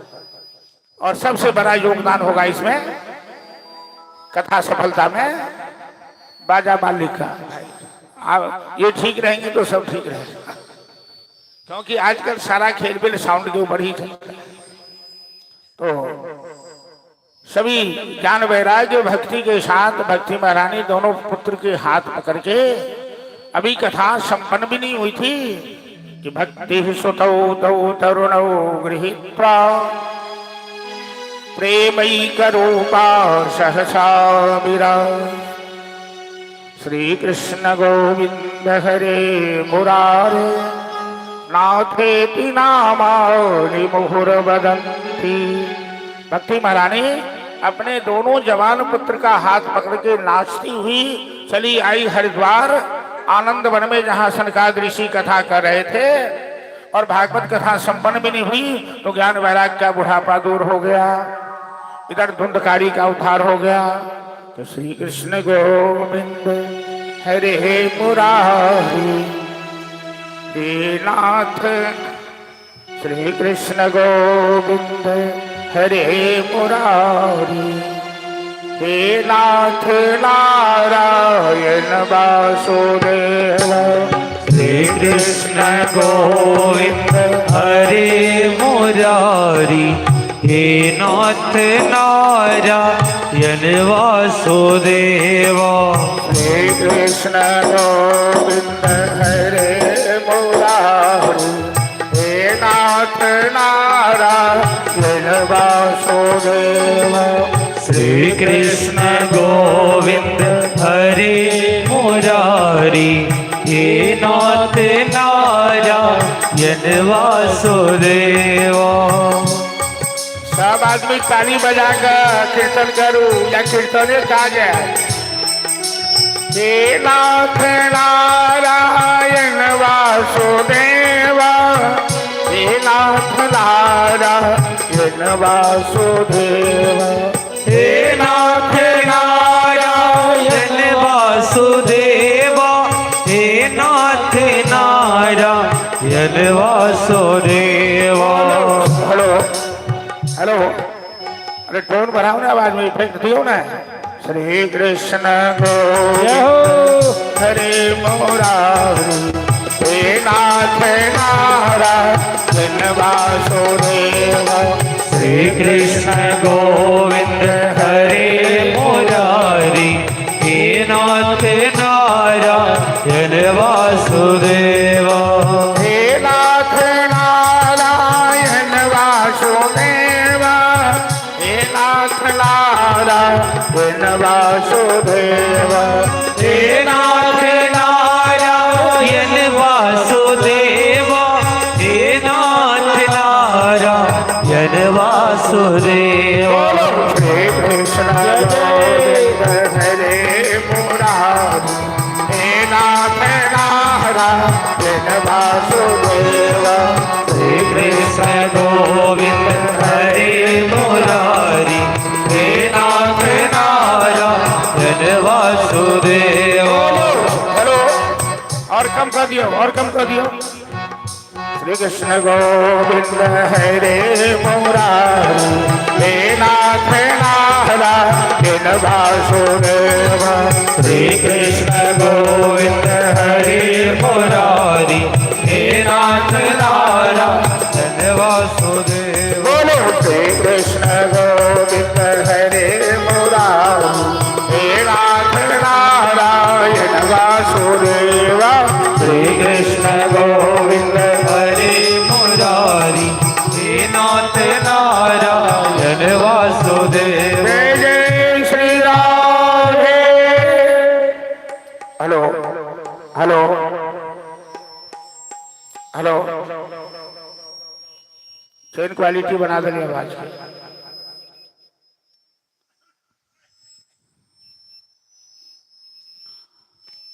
अब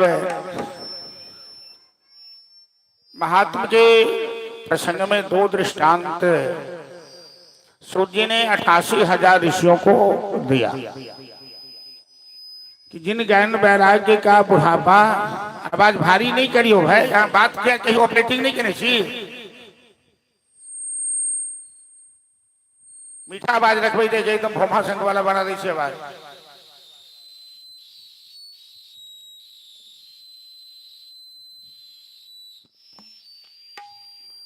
जिन ज्ञान वैराग्य का बुढ़ापा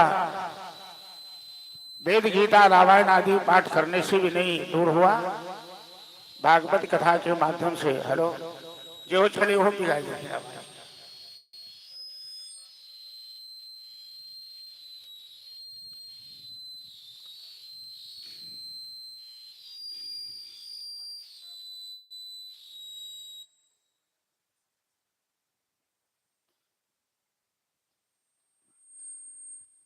हेलो, जिन धुंधकारी का उद्धार गया श्राद्ध से भी नहीं हो पाया था, श्रीमद् भागवत सप्ताह कथा श्रवण करने से उनका उद्धार हुआ। तो भागवत कथा की ये महिमा है कि ये 7 दिनों में ही लोगों का कल्याण कर देती है, उद्धार कर देती है। भागवत महापुराण के रचयिता का नाम है व्यास भगवान, कृष्ण द्वैपायन व्यास, जो 18 पुराण लिखे, महाभारत लिखे। 17 पुराण लिखने के बाद भी, हेलो, 17 पुराण लिख बढ़ा देता है आवाज, फिर कम क्यों हो जाता है? मशीन घसक जाता है क्या? ये पुराना मशीन है, झट झट है, वो ठीक है ही नहीं। तो इतने दिन पहले बात हुई तो सब चीज ठीक ठाक करके रखना चाहिए। तो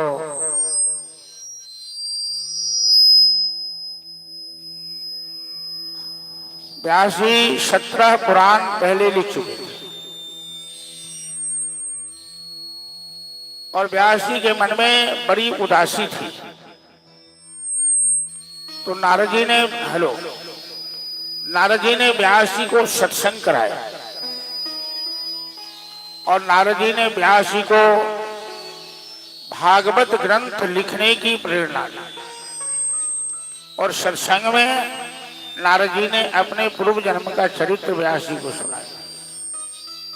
जो नारद एक दासी पुत्र शूद्र जोनी से आज ब्रह्म जोनी प्राप्त कर लिए, ब्रह्मा के पुत्र बन गए और जीवन मरण के चक्कर से हमेशा हमेशा के लिए मुक्त हो गए, ऐसे नारद जी ने कहा कि सत्संग के प्रभाव से मेरे जीवन में परिवर्तन हो गया। 4 श्लोक में नारद जी ने व्यास जी को उपदेश किया।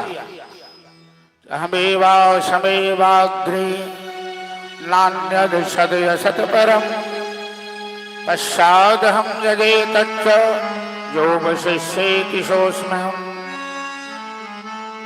ऋते अर्थम प्रतीयते न प्रतीयेत चात्मनि तद विद्यामात्मनो माया यथा भासो यथा तमः यथा महान्ति भूतानि भूतेषु चावजिष्वनः प्रविष्टाननुप्रविष्टानि तथा तेष्वनतेष्म्यहम् एतावदेव जिज्ञासं तत्त्वजिज्ञासमात्मनः अन्वये व्यतिरेकाभ्यां यत्सात् सर्वत्र सर्वदा। इसे बोलते हैं चतुरश्लोकी भागवत, जो मात्र 4 श्लोक में, भागवत में 18,000 श्लोक। लेकिन नारद जी ने व्यास जी को ठीक करी छे। आवाज बढ़ते नहीं है को बढ़ते। अच्छा चलो, आशा लो जीवक से। तो 4 श्लोक नारद जी ने उपदेश किया और कहा कि आपने जो 17 पुराण लिखा है फालतू, कलयुग में उसकी कोई उपयोगिता नहीं है। भक्ति का एक भी ग्रंथ आपने नहीं लिखा। भक्ति का ग्रंथ जो पढ़ने से भगवान के चरणों में प्रेम हो जाए, भगवान से लगाव हो जाए। एक बात तो सब आदमी समझ लीजिए कि दुनिया को बनाने वाले भी भगवान हैं। दुनिया को बनाना, बना के चलाना उसी का काम है। बड़ा जबरदस्त उसका इंतजाम है। जल के, धरती के नीचे जल है, जल के ऊपर थल है, थल के ऊपर आसमान। ये आसमान बिना खंभ का मकान है, गजब का ये जहान है। यहाँ का एक एक कण उसी का ही गुलाम है। एक फूल भी खिले नहीं, एक पत्ता भी हिले नहीं, उसकी मर्जी के बिना। उसी को भगवान कहते हैं। भगवान ने हम लोगों को जन्म दिया है, जन्म ही नहीं दिया है, हाथ पांव मुंह कान आंख दिया है। आंख में देखने की शक्ति, कान में सुनने की शक्ति, जिह्वा में स्वाद लेने की शक्ति सब उसी ने दी है। हवा दिया है, मिट्टी दिया है, पानी दिया है, तेज दिया है, आकाश दिया है, सब उसी ने दिया है। ऐसे भगवान से प्रेम नहीं करोगे, जो दुनिया स्वार्थी है। जय बाल बच्चा के एतेक माने छे, बुढ़ापा में कहती बुढ़िया मरियो न गेली है, एकर पुर्जी हरा गेली है। यदि बेसी बूढ़ भ गेली, शरीर लाचार भ गेल, तब पुतहु कहती मरते ई बुढ़िया मरते, हमरा मारि के मरते। पुतहु के जे सेवा करऽ पड़ै छै तो पुतहु की कहै छै, ई बुढ़िया हमरा मारि के मरते। तो जई बेटा पुतौ के यहाँ पोसलिए पालिए से तई कहत बुढ़ापा में, लेकिन भगवान कहियो ही बात नहीं कहता। यदि सब ठुकरा दे तो भगवान के याद करबे, हे गोविंद राखू शरण, तो भगवान शरण में रख लेते हैं। ऐसे दयालु, ऐसे कृपालु भगवान को भूलना क्या उचित है। इसलिए भागवत यही कहता है कि दुनिया का सारा काम करते रहिए पर भगवान को मत भूलिए, जो सब कुछ देने वाले हैं उन्हें कभी मत भूलो। तो नारद जी ने कहा व्यास जी को, ऐसा ग्रंथ आपने लिखा जो पढ़ने से लोगों को ऐसा ज्ञान हो कि भगवान के अलावा कोई कल्याण नहीं कर सकता, भक्ति के अलावा भवसागर से बेड़ा पार नहीं हो सकता। तो भागवत भक्ति का ग्रंथ है, भागवत भगवान से मिलाने वाला ग्रंथ है, भागवत धर्म के मार्ग पर चलाने वाला ग्रंथ है। ये अमर ग्रंथ। हेलो, और भी आवाज चप गई है, सर दर्द करने लगा तो बंद करना पड़ेगा। ये अमर ग्रंथ, ये मुक्ति पंथ, ये पंचम वेद निराला है, हरि दर्श कराने वाला है, बिगड़ी को बनाने वाला है। नारद जी के उपदेश से व्यास जी ने एक ग्रंथ लिखा। 4 श्लोक नारद जी ने उपदेश किया था, जिसकी व्याख्या व्यास भगवान ने 18,000 श्लोक में किया। 318 अध्याय हैं भागवत के अंदर, 12 स्कंद हैं। व्यास जी सोचने लगे, बड़ा सुंदर ग्रंथ लिख दिया मैंने बुढ़ापा में, ये ग्रंथ पढ़कर दुनिया में लोगों का कल्याण हो जाएगा, लेकिन ग्रंथ को समझाने वाला चाहिए। तो कौन समझाएगा इस ग्रंथ को?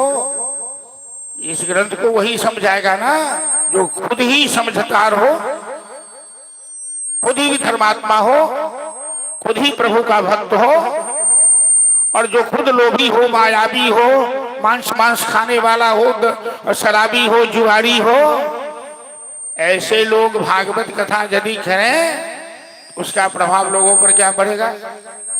इसलिए ये वैष्णवानाम श्रीमद् भागवतम पुराण तिलकम यद वैष्णवानाम धनम, ये वैष्णवों का धन, ये वैष्णवों का धन है। यस्मिन् ज्ञान वैराग्य भक्त सत्य नैष्कर्म मावस्कृत, इसमें ज्ञान है, वैराग्य है, भक्ति है, सब कुछ। इसका प्रचार करने वाला कोई संत चाहिए। व्यास जी ने सोचा संत कहाँ मिलेंगे, तो महादेव से प्रार्थना करता हूं, महादेव ही किसी संत को मिला देंगे। तो व्यास जी तपस्या किए, महादेव ने दर्शन दिया। तो व्यास जी कहते हैं, भोलेनाथ, बुढ़ापा में मैंने एक ग्रंथ लिखा है, बड़ा सुंदर ग्रंथ है, भागवत है। मैं चाहता हूं कि एक ऐसा पुत्र जन्म ले जो इस ग्रंथ का सही प्रचार कर सके। तो महादेव कहते हैं, इसका प्रचार मेरे अलावा कोई नहीं कर सकता, तो मैं ही आपका पुत्र बन के आ रहा हूं। स्वयं महादेव व्यास के पुत्र बने सुखदेव मुनि, जो 16 साल मां के गर्भ में रह गए, और व्यास जी के आग्रह पर गर्भ से निकला तो नाई पुरैन लगे हुए सीधी जंगल का रास्ता पकड़ लिया। 16 साल का बच्चा जवान हो जाता है। बुढ़ापे में व्यास जी पीछे पीछे दौड़ने लगे। यम प्रजंतम अनुपैतम अपैत कृतम दैपायनो विरह कातर आज्वा। व्यास जी कहते, बेटा बेटा जरा सुनो। सुखदेव जी सीधे गोदावरी नदी के किनारे जंगल में जाकर छिप गए। हमें इस माया मोह से क्या लेना देना है, सुखदेव जी ने ऐसा सोचा। व्यास जी निराश होकर तो चले आए, लेकिन अपने चेला को 2 भागवत का श्लोक याद करवाया, 10वें स्कंद का। और दोनों चेला को कहा, गोदावरी नदी के किनारे जाओ, वहां श्लोक को गाना, सस्वर पाठ कर। तो व्यास के दोनों शिष्य गोदावरी नदी के किनारे जहां सुखदेव जी छिप गए थे वहीं श्लोक गाने लगे। तो जैसे बीन की आवाज सुनकर सांप बिल से बाहर निकल जाता है, सुखदेव जी बाहर निकल गए। बरहापीरम नटवर बभो कर्णयो कर्णिकारम बिभ्रदवासः कनक कपिशम वैजयंतीम च माला रंध्रानवेनोरधर सुधया प्रहुरयन गोपवृन्दैः वृंदारण्यम समगरमणम प्राविशद गीतगीत। सुखदेव जी पेड़ के धोधर में छिपे थे, श्लोक सुने। है तो ज्ञानी महादेव के अवतार, ये तो बड़ा सुंदर भगवान है। वृंदावन का ग्वाला, नंद का लाला, मुरली वाला, मयूर पंख वाला, निराकार से साकार बना है। व्यापकाधिष्ट चैतन्य आज ब्रजमंडल में लीला कर रहा है। ऐसे ही भगवान कहाँ मिलेंगे? कहाँ? भागवत कथा में मिलेंगे। तो सुखदेव जी चले आए अपने पिताजी के पास। पिताजी को प्रणाम किया। पिताजी ने गले से लगाया और व्यास जी कहते हैं, बेटा मैं तुमको विवाह करके गृहस्थी में नहीं फंसाना चाहता हूं। मैं चाहता हूं कि बुढ़ापे में जो मैंने ग्रंथ लिखा, इस ग्रंथ का तुम प्रचार करो, संसार का कल्याण करो। तुम तो रमता जोगी बहता पानी, फिर आवाज कम कर दिलिए, हाथ लुच लुचाई है ना।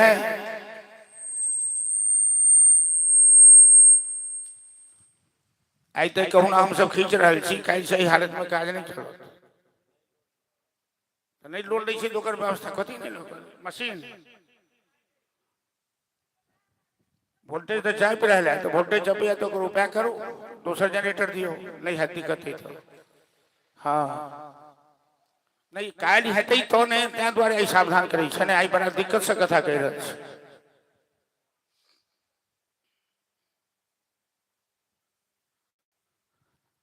एक तो संयोग एहन भेलै जजमान जी के कहले 19 तारीख के डेटा को तो नहीं सत रहे के राखो, 16 को इधर समाप्त चले जाए और अंतिम चरण में जाकर तो बहुत लेट भ जाए छै, थाक जाए छै लोग। तो सोचलिए बाजा वाला कहने रहती बहुत बढ़िया एकदम चकाचक है, यानी बाजा ठीक रहे तो भीड़ कम पड़े छै। चकाचक कर देलखिन कि एकदम टकाटक कर देलखिन। चलो तो कार्य से सुधार करबे से हम कह दै छी। तो सुखदेव जी रमता जोगी बहता पानी। अब आप लोगों ने क्या क्या सुना अभी? पहले भागवत कथा का महात्म सुना, ज्ञान वैराग्य की कथा, गोकर्ण धुंधकारी की कथा। जिन ज्ञान वैराग्य का बुढ़ापा किसी प्रकार से वेद गीता रामायण आदि उपचार करने से भी दूर नहीं हुआ, भागवत कथा श्रवण करने से हुआ। जिन धुंधकारी का उद्धार गया श्राद्ध से भी नहीं हुआ, उनका उद्धार श्रीमद् भागवत कथा के माध्यम से हुआ। ये महात्मा में सुना आपने। ग्रंथकर्ता का परिचय दिया जाता है। तो व्यास जी ने भागवत लिखा और व्यास के पुत्र सुखदेव जी इस भागवत के वक्ता होंगे, कथाकार होंगे। पहली कथा धरती पर व्यास के पुत्र और व्यास के शिष्य, पुत्र भी हैं और शिष्य भी, वही कथा करेंगे राजा परीक्षित का उद्धार करने। तो ये प्रसंग सुना। अब भागवत की कथा कहां से वो लोग प्रारंभ करते हैं? तो महाभारत की अंतिम घटना से ये कथा प्रारंभ होती है। महाभारत की लड़ाई हुई कौरव और पांडव के बीच। दुर्योधन 100 भाई था, धृतराष्ट्र का पुत्र। पांडुनंदन 5 पांडव थे, माता कुंती के पुत्र। जो कौरवों ने पांडवों के साथ क्या क्या किया, ये बात छिपी हुई नहीं है। टीवी सीरियल आदि के माध्यम से आजकल ये कथा सभी जान रहे, महाभारत की कथा। लड़ाई हुई कौरव पांडव के बीच, तो कौरव अधर्म का प्रतीक है और पांडव धर्म के प्रतीक है। तो धर्म और अधर्म की लड़ाई, जिधर धर्म होता है उधर भगवान होते हैं। तो वासुदेव कृष्ण पांडव के साथ है और पांडव की जीत हुई। युधिष्ठिर सम्राट बने, कुंती राजमाता बनी, द्रौपदी महारानी बनी। इससे पहले 12 साल ये वनवासी थे, 1 साल अज्ञातवास था। इनके जीवन में बहुत कष्ट आया और पांडवों की एक खूबी थी, पांडव जितने भी सदस्य हैं, कुंती, 5 पुत्र, द्रौपदी, सब भगवान के परम भक्त हैं। इन्हें भगवान पर बड़ा भरोसा था। तो जब भी आपदा विपदा आती तो पांडव भगवान को ही याद करते थे। लेकिन राजा बनने के बाद भक्ति में कमी आ गई। भगवान अपने भक्तों पर कृपा करते हैं। यदि भक्तों में माया फैल जाए, भक्ति की कमी हो जाए, तो ऐसा झटका देते हैं भगवान कि फिर लोग उन्हें याद करने लगते हैं। क्योंकि लोगों का स्वभाव क्या है? दुख में सुमिरन सब करे, सुख में करे न कोई। तो जब ये आपातकाल में थे तो भगवान को याद करते थे, अब राजा महाराजा बन गए तो याद करना छोड़ दिए। तो भगवान ने कहा चलो एक बार और झटका देते हैं।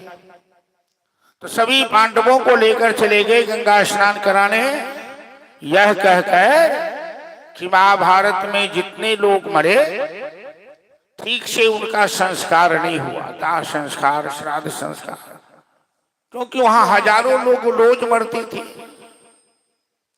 उनकी आत्माएं भटक रही है। तो अभी जो नक्षत्र का योग है, एक अभिजित नक्षत्र आता है, जिसमें सारे छोटे छोटे कर्म किए जाते हैं। तो चलो गंगा स्नान करके सबको श्रद्धांजलि दे दो, सबका उद्धार हो जाएगा। तो द्रौपदी कहती है मेरे बच्चे सो रहे हैं। द्रौपदी के 5 पुत्र थे, हम इसे भी ले लेते हैं। तो भगवान कहते हैं इन बच्चों को सोने दो, नहीं बाद में गंगा स्नान कर लेंगे। बच्चों को ले जाना कोई जरूरी है क्या? कि लीलाधारी तो लीला करना चाह रहे हैं। सभी चले गए। 5 पांडव के बच्चे सो रहे थे।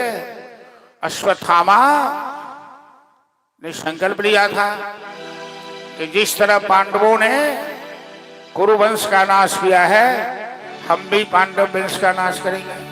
तो रात्रि में अश्वत्थामा तलवार लेके आ गया। दिन में तो मार नहीं सकता, पांडवों से जीतेगा ही नहीं। तो नीच अश्वत्थामा द्रोणाचार्य के पुत्र ने सोचा कि सोए हुए में 5 पांडव को मार देंगे तो जाको राखे साइया मार सके ना कोई। भगवान तो सबको लेके चले गए। बच्चे 5 सो रहे थे।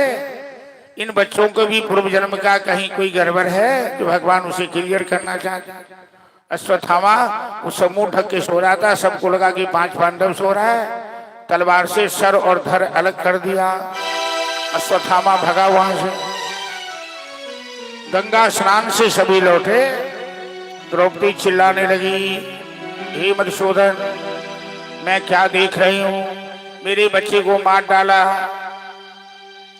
भगवान कहते हैं अर्जुन, अश्वत्थामा ने अपराध किया है, बंदी बनाओ उसे, भगा जा रहा है।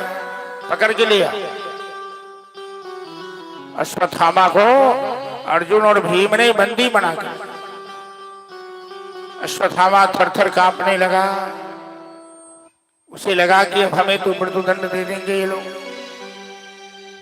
तो द्रौपदी कितनी महान है, अभी तक तो अपने पुत्र के शोक में रो रही थी।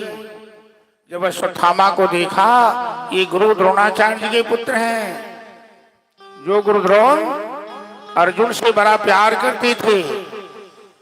जो विद्या गुरु द्रोण ने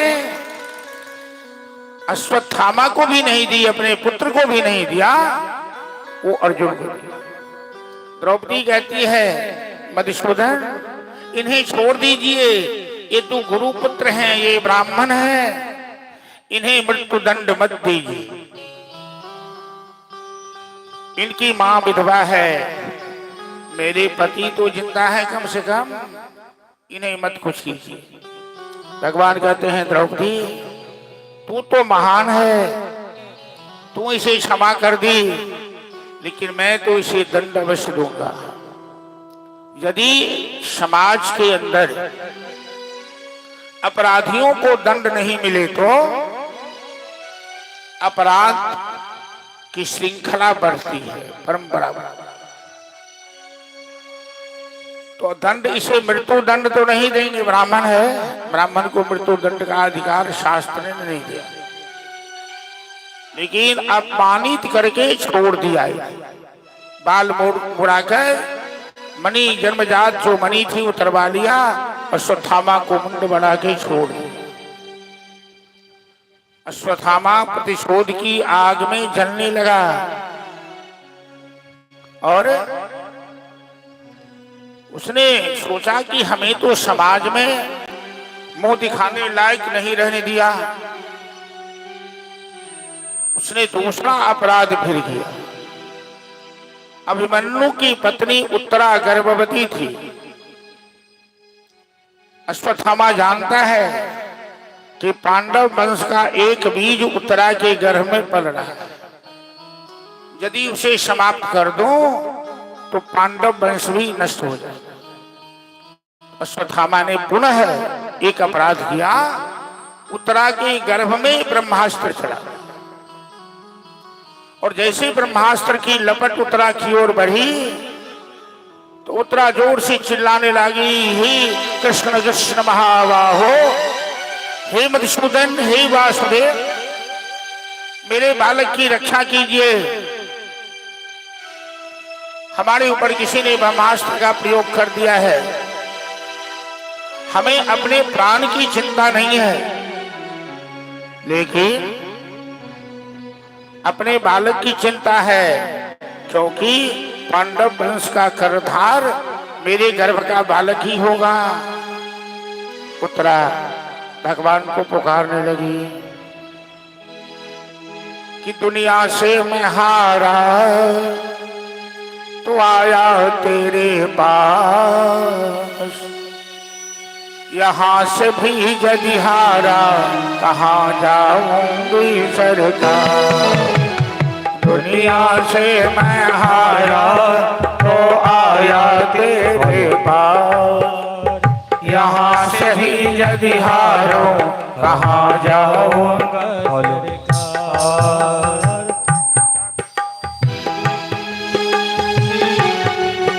ओ दुनिया से मैं हारा तो आया तेरे पास, यहाँ से भी यदि हारा कहाँ जाऊंगी सरकार। ओ दुनिया से मैं हारा तो आया तेरे द्वार, यहाँ से भी यदि हारा कहाँ जाऊंगा सरकार।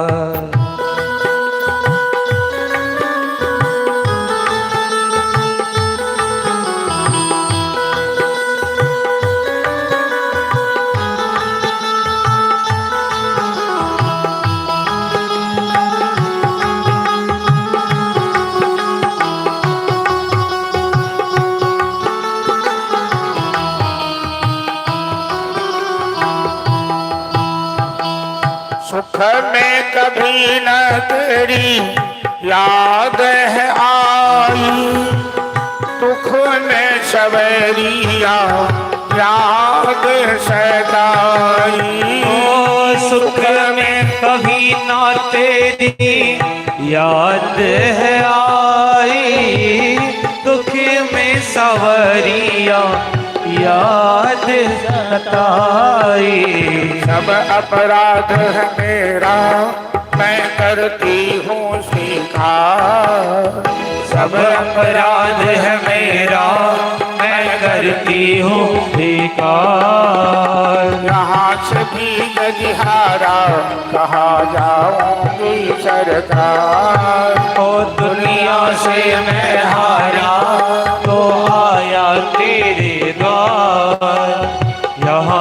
ली अधिहारा हमारा ओ सरकार।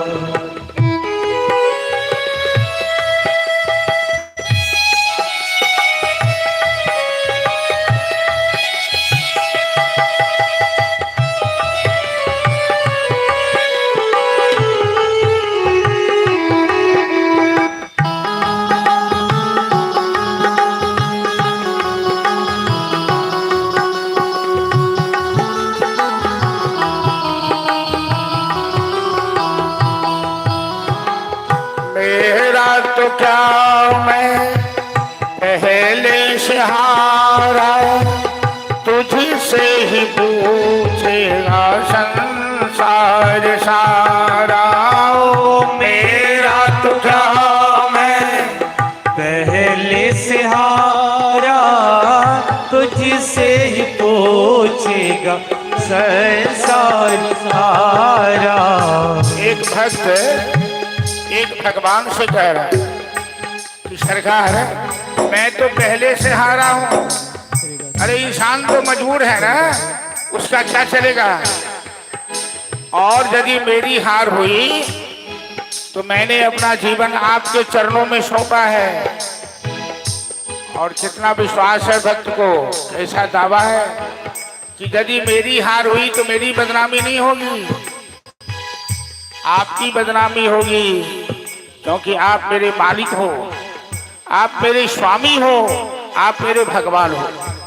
मेरा तो क्या मैं पहले से हारा, तुझसे ही पूछेगा संसार सारा। डूब रही क्यों नैया मेरे रहते के बनहार, डूब रही क्यों नैया तेरे रहते के बनहार। यहाँ से भी यदि हारा कहाँ जाओगी सरकार। ओ दुनिया से मैं हारा ओ आया तेरे द्वार। यहाँ से भी यदि हारा कहाँ जाओगी सरकार। दुनिया से मैं हारा ओ आया तेरे द्वार। यहाँ से भी यदि हारा कहाँ जाओगी सरकार।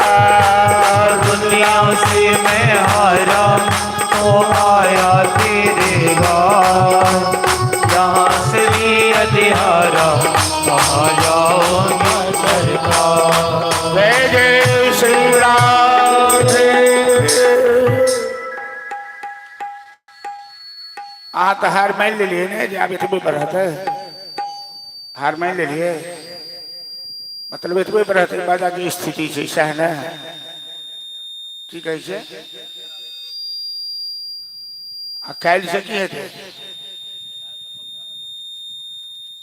लोड नहीं लेते से ओकर इलाज बक्सा करते हैं, बक्सा लगेला से थोड़ी लोड रहते हैं। कते एम्पियर की थी बाजा थी, कते हर्ष की मशीन लागल है, 5 HP 15 के तहन लोड नहीं से। आश्चर्य बात। तो अब ध्यान से सुनिए कि उत्तरा कौन है। द्रौपदी की पुत्र वधू, अभिमन्यु की पत्नी, जिस अभिमन्यु को महाभारत की लड़ाई में 7 महारथियों ने छल करके मारा। और उत्तरा की जीवन में जब संकट आया, उनके ससुर सब वहां बैठे थे, भीम गदाधारी, गांडीवधारी अर्जुन, नकुल सहदेव, बड़ी बड़ी महारथी हैं। लेकिन उत्तरा अपने ससुर के पास नहीं गई, मेरी रक्षा कीजिए, मेरी रक्षा कीजिए। उत्तरा सीधे भगवान कृष्ण की शरण में गई। ऐसा संस्कार 88,000 ऋषि के प्रतिनिधित्व करने वाले शौनक जी सूत जी से सुना रहे। सूत जी नेम सारण में 88,000 ऋषियों को कथा सुना रहे। तो शौनक जी ने पूछा उत्तरा तो नई नवेलन दुल्हन थी, उन्हें ऐसा संस्कार कहां से आया? तो सूरज जी कहते हैं उत्तरा अपनी सास के साथ बैठकर नित्य सत्संग करती थी। सासू बहू में सत्संग होना चाहिए, झगड़ा नहीं। और नौकरी चाकरी की बात सासू बहू नहीं करे, दुनिया वाले करते हैं करने। यदि बहू पढ़ी लिखी है तो सास को ज्ञान दे, और सास बहू के साथ सत्संग करे। चलो हमें थोड़ा सा भागवत पढ़ के सुनाओ, रामायण पढ़ के सुनाओ, तो परिवार ठीक रहेगा, जीवन में कष्ट नहीं होगा। यदि परिवार में सास बहू में प्रेम रहेगा, सत्संग होगा। द्रौपदी रोज बहू के साथ बैठकर सत्संग करती थी, क्योंकि द्रौपदी बड़ी भक्त है, भगवान कृष्ण को अपना भाई मानती है। द्रौपदी के जीवन में जो संकट आया, इस धरती पर किसी नारी के जीवन में नहीं आया। सभा के बीच किसी की साड़ी कोई नंगा कर रहा हो, वो भी जिनके 5 पति महारथी बलवान, और बैठे हैं सभा। जिस सभा में भीष्म पितामह द्रोणाचार्य कृपाचार्य जैसे अद्वितीय योद्धा बैठे, तो द्रौपदी कहती है उत्तरा को, बेटी मैंने सबसे चिल्ला चिल्ला के भीख मांगी, मुझे बचाइए, मेरी रक्षा कीजिए, मेरी रक्षा कीजिए। सबने सर झुका लिया। और एक अबला चिल्ला रही है सभा में, उसकी साड़ी खींच रहा है दुष्ट दुशासन। किसी में पुरुषार्थ नहीं, कोई बचाने के लिए खड़ा नहीं। तो मैंने हाथ उठाकर द्वारिकाधीश भगवान, हे कृष्ण द्वारिकावासी वासी यादव नंदन, और भगवान प्रकट हो गए। इतनी साड़ी बढ़ाया कि साड़ी बीचे नारी है कि नारी बीचे साड़ी है, साड़ी ही की नारी है, नारी ही की साड़ी है। 10,000 हाथी का बल है दुशासन में। साड़ी खींचते खींचते थक गया, पसीना पोंछते पोंछते गिर गया। सारी दुनिया की फैक्ट्री की साड़ियां यहां आ गई, वस्त्रों का अंबार लग गया, लेकिन द्रौपदी को नंगा नहीं कर पाया। उत्तरा से द्रौपदी कहती है, ऐसे भगवान का आश्रय जीवन में लिया। दुनिया कभी किसी के साथ नहीं खड़ी होती, ये दुनिया स्वार्थी है। सुरनर मुनि सबकी यह रीति, स्वार्थ लाग करे। यहां सभी अपने स्वार्थ के लिए जीते नहीं, लेकिन स्वार्थ और स्वार्थ में भी अंतर है। एक स्वार्थ अंधा होता है और एक स्वार्थ सही होता है। पंडित जी सब कहते हैं पूजा पाठ भी स्वार्थ के लिए लोग करते हैं, ये मंत्र स्वार्थ के लिए बोला जाता है, ये मंत्र स्वार्थ के लिए। उन्हें ये समझ नहीं है कि पूजा का स्वार्थ और दुनिया का स्वार्थ में अंतर है। स्वार्थ सांच जीव करे, मन क्रम वचन मंत्र। परमात्मा से यदि प्रेम करने के लिए पूजा पाठ की जाए, उनसे कुछ मांगा जाए, वो सच्चा स्वार्थ। और दुनिया से केवल स्वार्थांध होकर कुछ लिया जाता है, वो स्वार्थांध होता है, वो स्वार्थ दोषपूर्ण कहलाता है। तो आज उत्तरा भगवान की शरण में गई। भगवान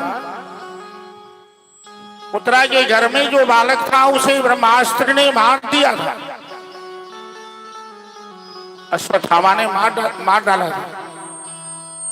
चूंकि उत्तरा भगवान की शरण में गई, तो भगवान की तो प्रतिज्ञा है, नौमे भक्त प्रणश्यति, मेरे भक्तों का कोई नाश नहीं कर सकता। तो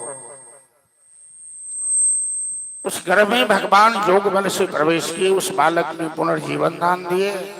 उसी बालक का नाम परीक्षित पड़ा, जो पांडवों के उत्तराधिकारी बनेंगे।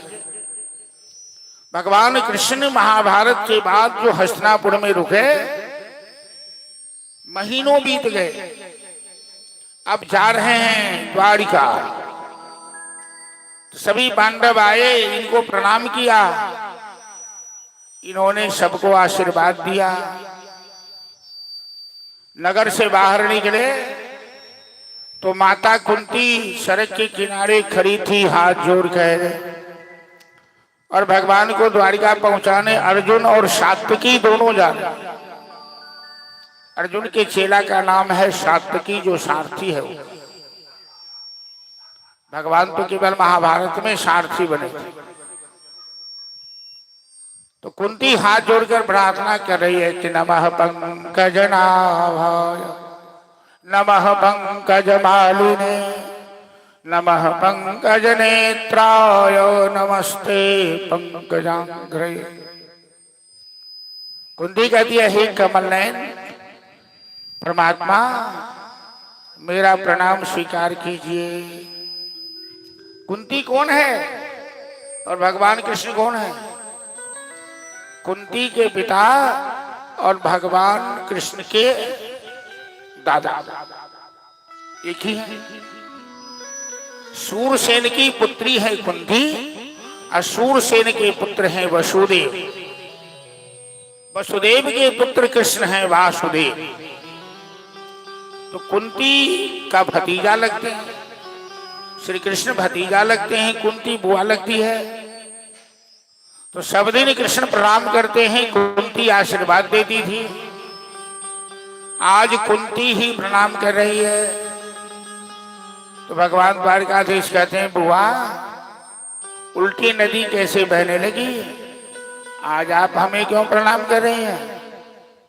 कुंती कहती है, कन्हैया अरे आज तक तो मैं तुम्हें भतीजा मानती थी,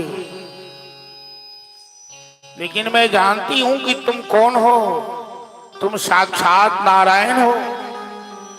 पृथ्वी का भार हरण करने के लिए तुमने अवतार लिया है द्वापर युग के अंत में।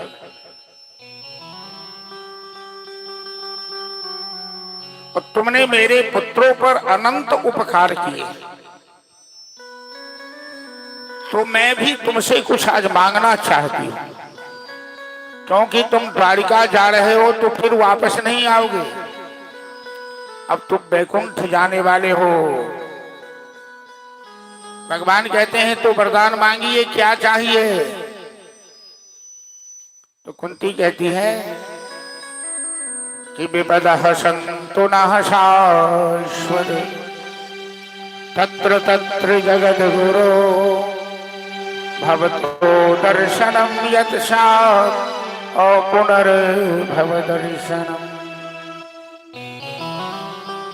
ऐसा वरदान किसी ने नहीं मांगा जैसा कुंती ने, कि मेरे जीवन में विपत्ति ही विपत्ति बनी रहे। भगवान कहते हैं, बुआ अरे पूरे जीवन तो तेरी विपत्ति में बीत गए, अब क्या करोगी विपत्ति लेकर? अब तो सुख का समय आया।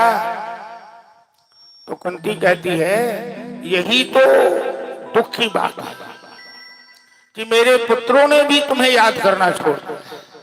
जब ये दुख में थे तो तुम्हें बराबर याद करते थे, अब सुख में आए तो भूल गए। तो मैं चाहती हूं कि मेरे जीवन में दुख बना रहे, क्योंकि मैं तुमको याद करूंगी और तुम याद रहोगे तो दुख भी नहीं आएगा। भगवान याद रहेंगे तो दुख नहीं टिकेगा। कुंती कहती है, एक दिन एक बात याद करो। एक बार की घटना है कि दुर्वासा जी बड़े क्रोधी महात्मा हैं। 10,000 चेला के साथ रह गए दुर्योधन के पास बहुत दिन तक। तो दुर्योधन ने उनका सत्कार किया, सेवा की। जाने लगे तो कहते हैं, वरदान मांग रहे दुर्योधन, तुमने सेवा की है। वो तो दुष्ट आदमी है, तो उल्टा वरदान मांगना चाहता है, पांडवों का नाश करना चाहता है। दुष्ट आदमी हमेशा दुष्टता ही करता है, भले ही अपने विनाश हो जाए। जैसे बर्फ गिरता है ना, तुषारपात जो होता है, तो बर्फ गिरने से लता पता सब गल जाता है। तो लता पता जिस लता पता के ऊपर बर्फ गिरे वो गल जाता है, लेकिन बर्फ पहले अपने गलता है, फिर उसको भी गला देता है। ऐसे ही दुष्ट आदमी पहले अपनी नाक काटता है, फिर दूसरों का अपशगुन करता है।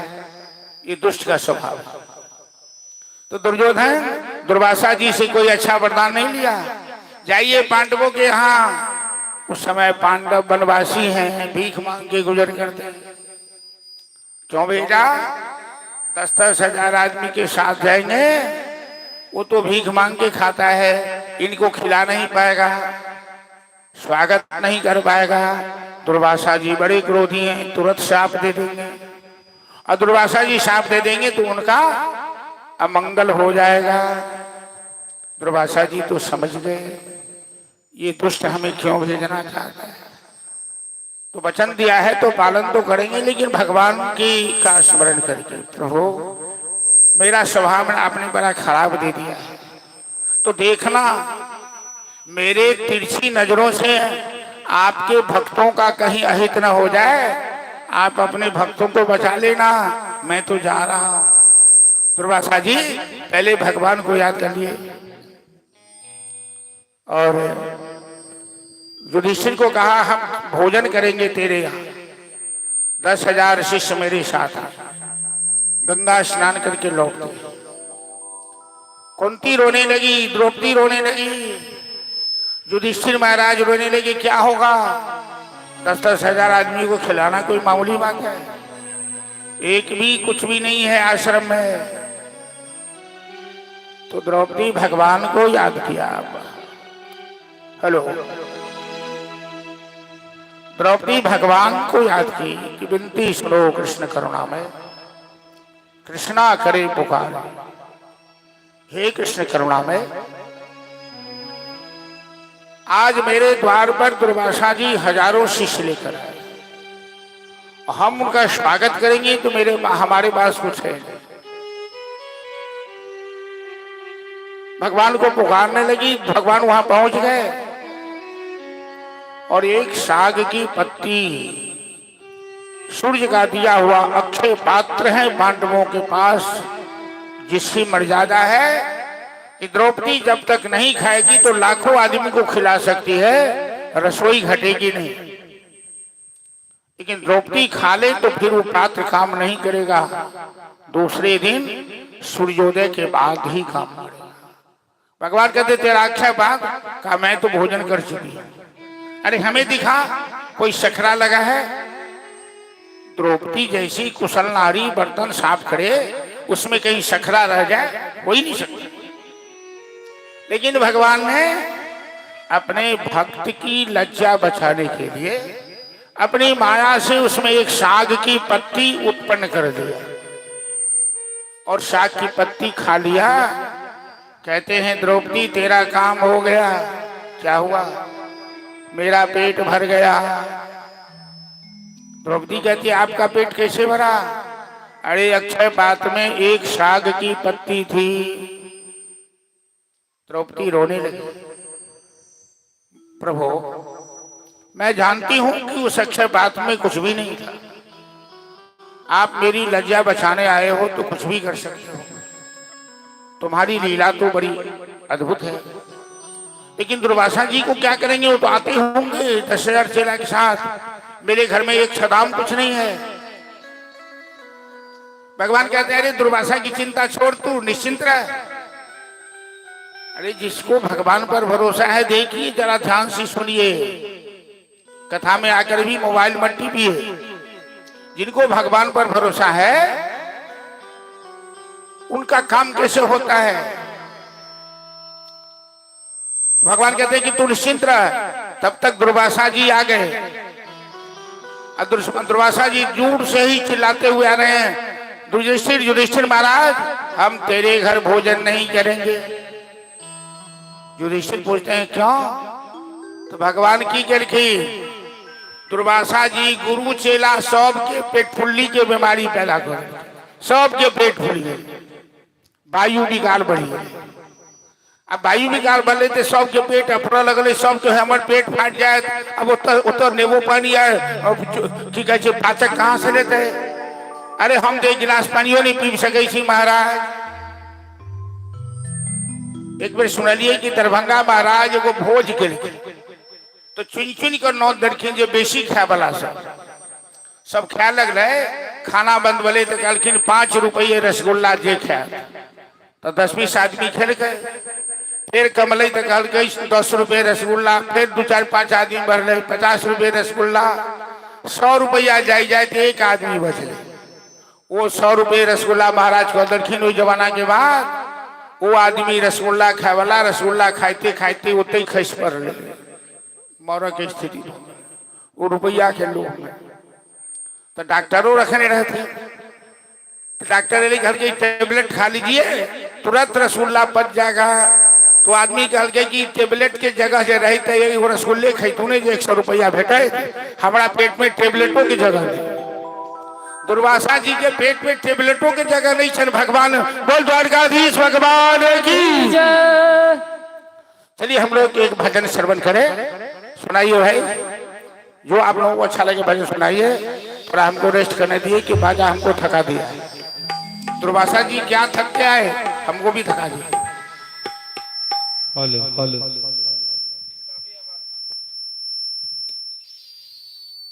हेलो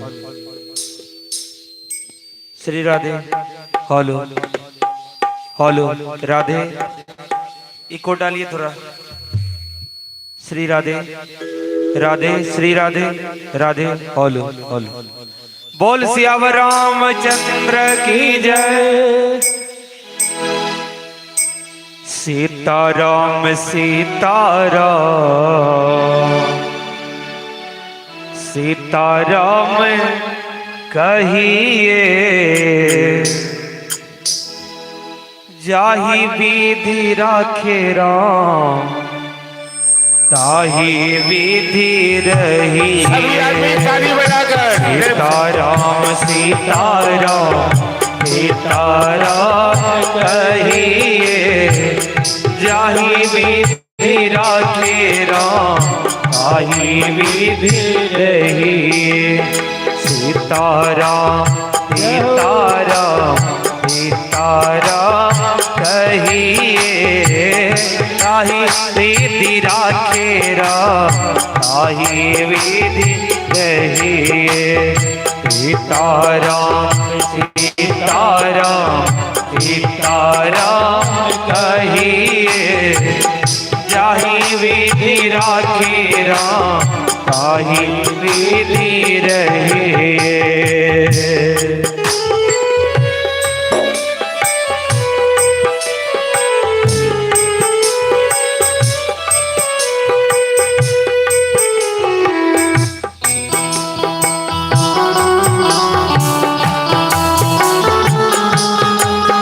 जय हो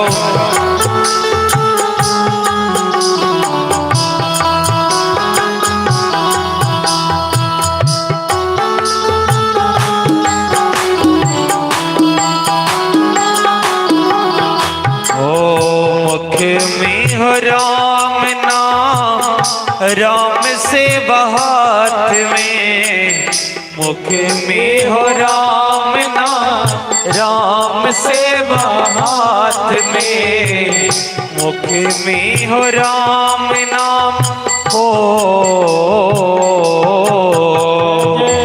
मुख में हो राम नाम राम से बहात में तू अकेला नहीं बंदे राम तेरे साथ में तो अकेला नहीं बंदे राम तेरे साथ में। विधि का विधान जाए हानि लाभ सही विधि का विधान जान हानि लाभ सही जाहि विधि राखे राम ताहि विधि रहिए। सीताराम सीताराम सीताराम कहिए ताहि विधि राखे राम ताहि विधि रहिए।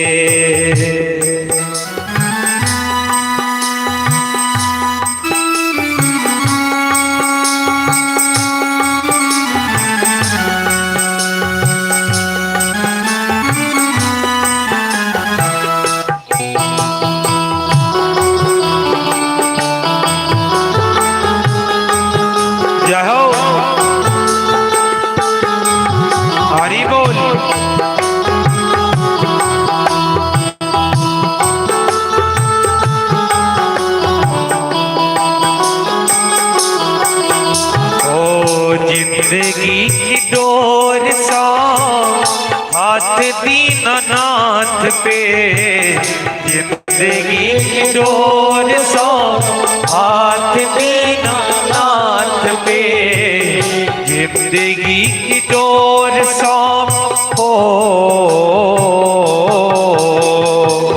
जिंदगी की डोर सौ हाथ दीनानाथ पे, महलों में राखे चाहे झोपड़ी में बास दे, महलों में राखे चाहे झोपड़ी में बास दे। धन्यवाद निर्विवाद राम नाम कहिए, धन्यवाद निर्विवाद राम नाम कहिए, जाहि विधि राखे राम ताहि विधि रहिए। सीताराम सीताराम सीताराम कहिए, ताहि विधि राखे राम ताहि विधि रहिए।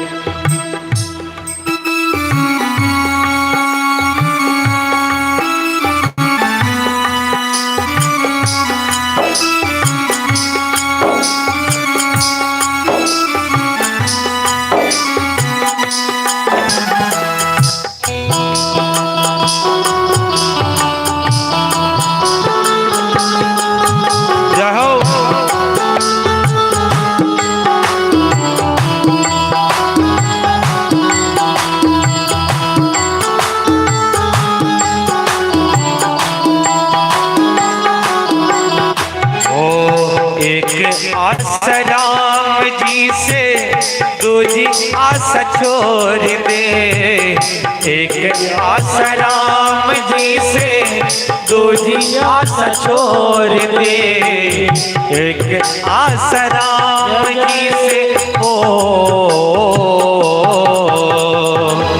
एक आस राम जी से दूजी आस छोड़ दे, एक नाता राम जी से तुझे नाता तोड़ दे, एक नाता राम जी से तुझे नाता तोड़ दे। इसीलिए क्या करना है, साधु संग राम रंगे अंग अंग रंगिए, साधु संग राम रंग अंग अंग रंगिए, जाहि विधि राखे राम ताहि विधि रहिए।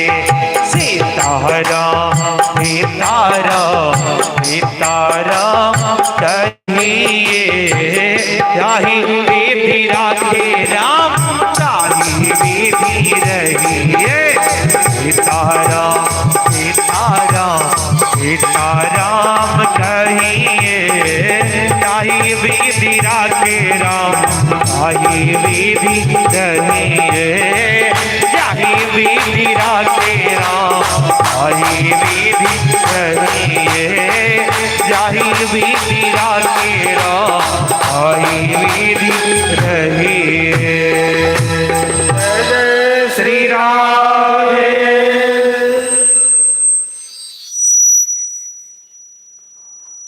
जाहि विधि राखे राम वाहि विधि। समय के साथ अपना जोर मत लगाइए, भगवान जिस तरह रखना चाहते हैं उसी तरह रहना। बुद्धिमान इंसान वही है जो समय से समझौता करके जीना सीखता है। जीवन जीना एक कला है और वही कलाकार है जो हर परिस्थिति के साथ समझौता कर लेता है।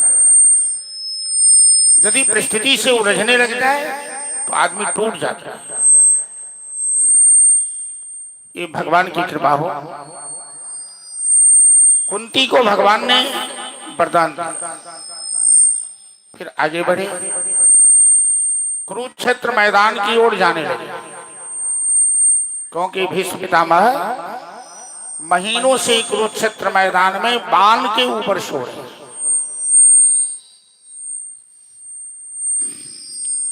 भीष्म पितामह एक ऐसे कालजयी योद्धा है, इच्छा मृत्यु का वरदान है, अखंड बाल ब्रह्मचारी हैं। ध्यान से सुनिए, मैं भीष्म पितामह का विशेषण बता रहा हूं। वो अखंड बाल ब्रह्मचारी हैं, इच्छा मृत्यु का वरदान है और बड़ी ज्ञानी है। बड़े बड़े तत्ववेताओं में भीष्म पितामह की गिनती की जाती है, जो ब्रह्म रुद्र शुक नारद भीष्म मुख्य। लेकिन ऐसे भीष्म पितामह को महीनों बाण पर सोना पड़ा है, पूरे शरीर में बाण चुभा हुआ है, बाण की शैया है, बाण की तकिया है और बूंद बूंद रक्त टपक रहा है शरीर से, तट से करा रहे हैं। ऐसे महापुरुष को ऐसा दंड क्यों मिला? भीष्म भगवान से पूछे हैं कि मैंने कोई पाप नहीं किया है, कई जन्मों की बात हमें याद है। भगवान क्या जवाब देते हैं? आपने पाप नहीं किया है, ये बात सत्य है, लेकिन आपने पापियों का साथ दिया है, दुर्योधन जैसे पापियों का साथ दिया। पाप करना भी पाप है, पाप सहना भी पाप है और पापियों का साथ देना भी पाप है।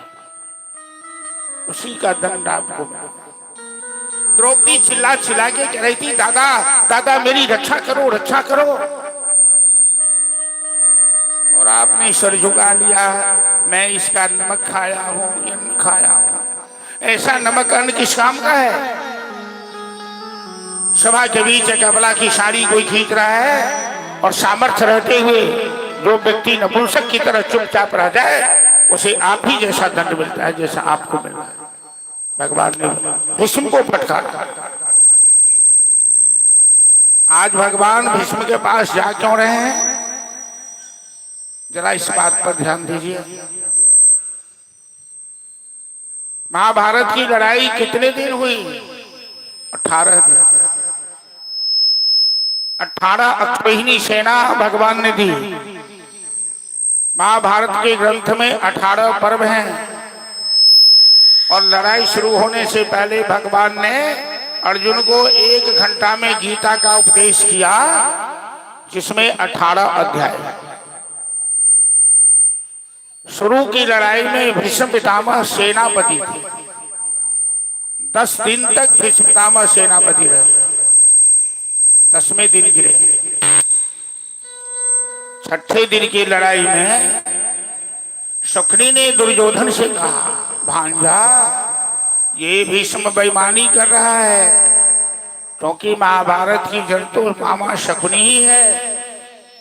गांधार देश का राजा है शकुनी, और संकल्प करके आया है हस्तिनापुर कि जब तक मैं हस्तिनापुर का नाश नहीं कर दूंगा मैं जाऊंगा। शकुनी अपना बदला ले रहा है। भीष्म पितामह लड़ते हैं तुम्हारी ओर से और सहायता पांडवों की कर रहे हैं, क्योंकि पांडवों के प्रति भीष्म पितामह का ज्यादा प्रेम है।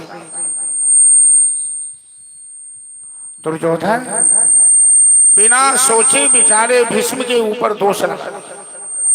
दादा भीष्म, आप लड़ाई में पक्षपात करते हैं, दिखाने के लिए हमारी ओर से सेनापति हैं और सहायता पांडवों के,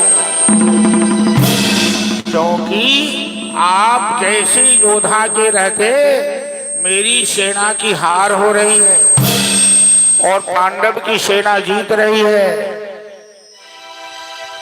भीष्म बड़े आवेश में आए, क्योंकि भीष्म का चरित्र तो उज्जवल है।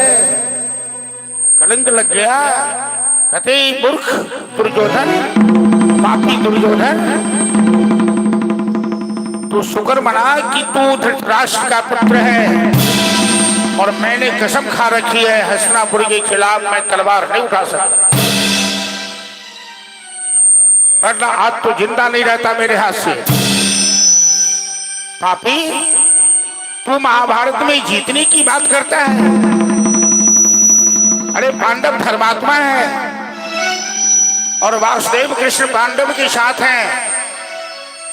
और जहां वासुदेव कृष्ण खड़े हैं चक्र सुदर्शनधारी, कोई मां का लाल उसे बाल बांका कर सकता है क्या? एक भीष्म तो क्या, हजारों भीष्म रणभूमि में आ जाए तो पांडव का बाल बांका नहीं कर सकता। तू पापी जीतेगा ये तू स्वप्न देख रहा है, लेकिन तुझे मेरे चरित्र पर संदेह है तो मैं प्रतिज्ञा करता हूं कि कल सूर्यास्त होने से पहले एक पांडव का वध कर दूंगा, तो खुश हो जा।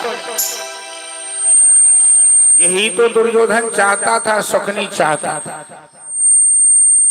भीष्म यदि प्रतिज्ञा कर लेते हैं तो प्रतिज्ञा उनकी टूट नहीं सकती है।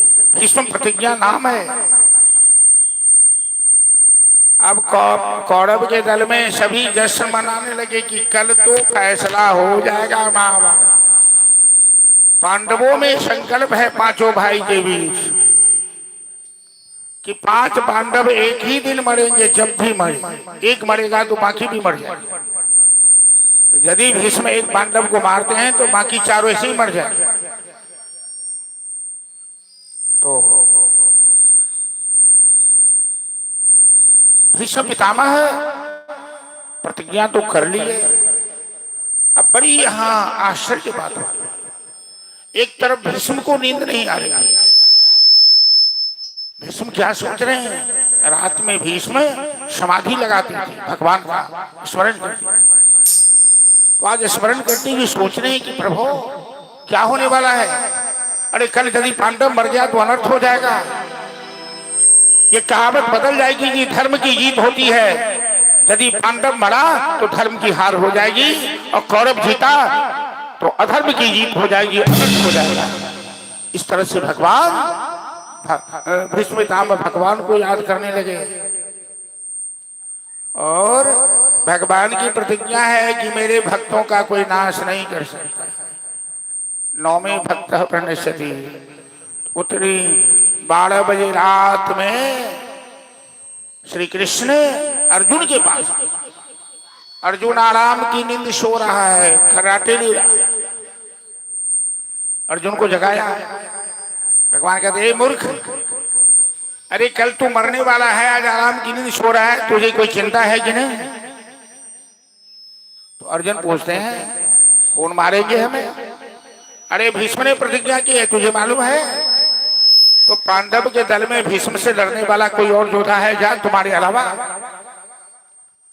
तुम जानते हो क्या तुम भीष्म का मुकाबला कर पाओगे? इच्छा मृत्यु का वरदान है उसे। अर्जुन कहते हैं तो मैं क्या करूं?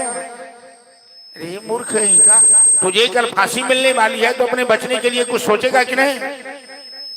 ध्यान से सुनिए, अर्जुन को भगवान पर कितना भरोसा है। अर्जुन कहते हैं मैं सोचूं तो आप क्यों खड़े हैं? आप मेरा रथ क्यों चला रहे हैं? आपने गीता का उपदेश क्यों दिया? आपने तो गीता में कहा था कि कर्मण्य एवाधिकारस्ते मा फलेषु कदाचन। तुम्हारा काम है कर्म करना, तो क्षत्रिय हो तो लड़ाई करो। तो मैं लड़ता हूं, जैसे सब दिन लड़ता हूं वैसे कल भी लड़ूंगा। अब हार मेरी होगी कि हार फिर भीष्म की होगी, वो तो आपके हाथ में है। प्रभु मैं इतना बुर्बक चेला आपका नहीं हूं, आप अपना काम कीजिए, मैं अपना काम करूंगा। भगवान को निरुत्तर कर दिया अर्जुन। भगवान कहते हैं ये तो ठीक कर रहा है, ये मरेगा कि जिएगा ये तो मेरा सोचना मेरा काम है। हानि लाभ जीवन मरण यश अपयश विधि। तो अर्जुन को बचाने के लिए भगवान ने क्या नाटक किया? उतनी रात में द्रौपदी को ले लिया साथ। द्रौपदी की जूती, नूपुर, पायल सब अपनी पीताम्बरी में बांधकर कंधे पे लटका लिया पीछे से, और भीष्म के पास चले गए। पायल जूती इसलिए लिया कि शत्रु की शिविर में जा रहे हैं रात में, कोई समझ न पाए। नूपुर की आवाज रुनझुन रुनझुन होती है। स्वयं पैर के नीचे छिप गए। द्रौपदी को कहा जा भीष्म इसी शिविर में समाधि लगाए हैं, अभी यदि वरदान दे देते हैं तो उनका वरदान खाली नहीं गया। आंख बंद किए थे भीष्म और आज बुलाए थे दुर्योधन की पत्नी को, भानुमति को आशीर्वाद देने के लिए। लेकिन भानुमति आने लगी तो दुर्योधन ने रोक लिया, चलो आज हम लोग मस्ती करते हैं, कल पांडव का नाश होने वाला है तो मस्ती कर लेते। परिणाम से पहले मस्ती करने लगे। आज नहीं जाओ, क्योंकि ये वरदान तो द्रौपदी को मिलना है, भानुमति को मिलेगा ही नहीं। द्रौपदी गई, भीष्म का चरण पकड़ लिया। भीष्म को लगा कि भानुमति आई है, आंख बंद किए में कहते हैं अखंड सौभाग्यवती भव।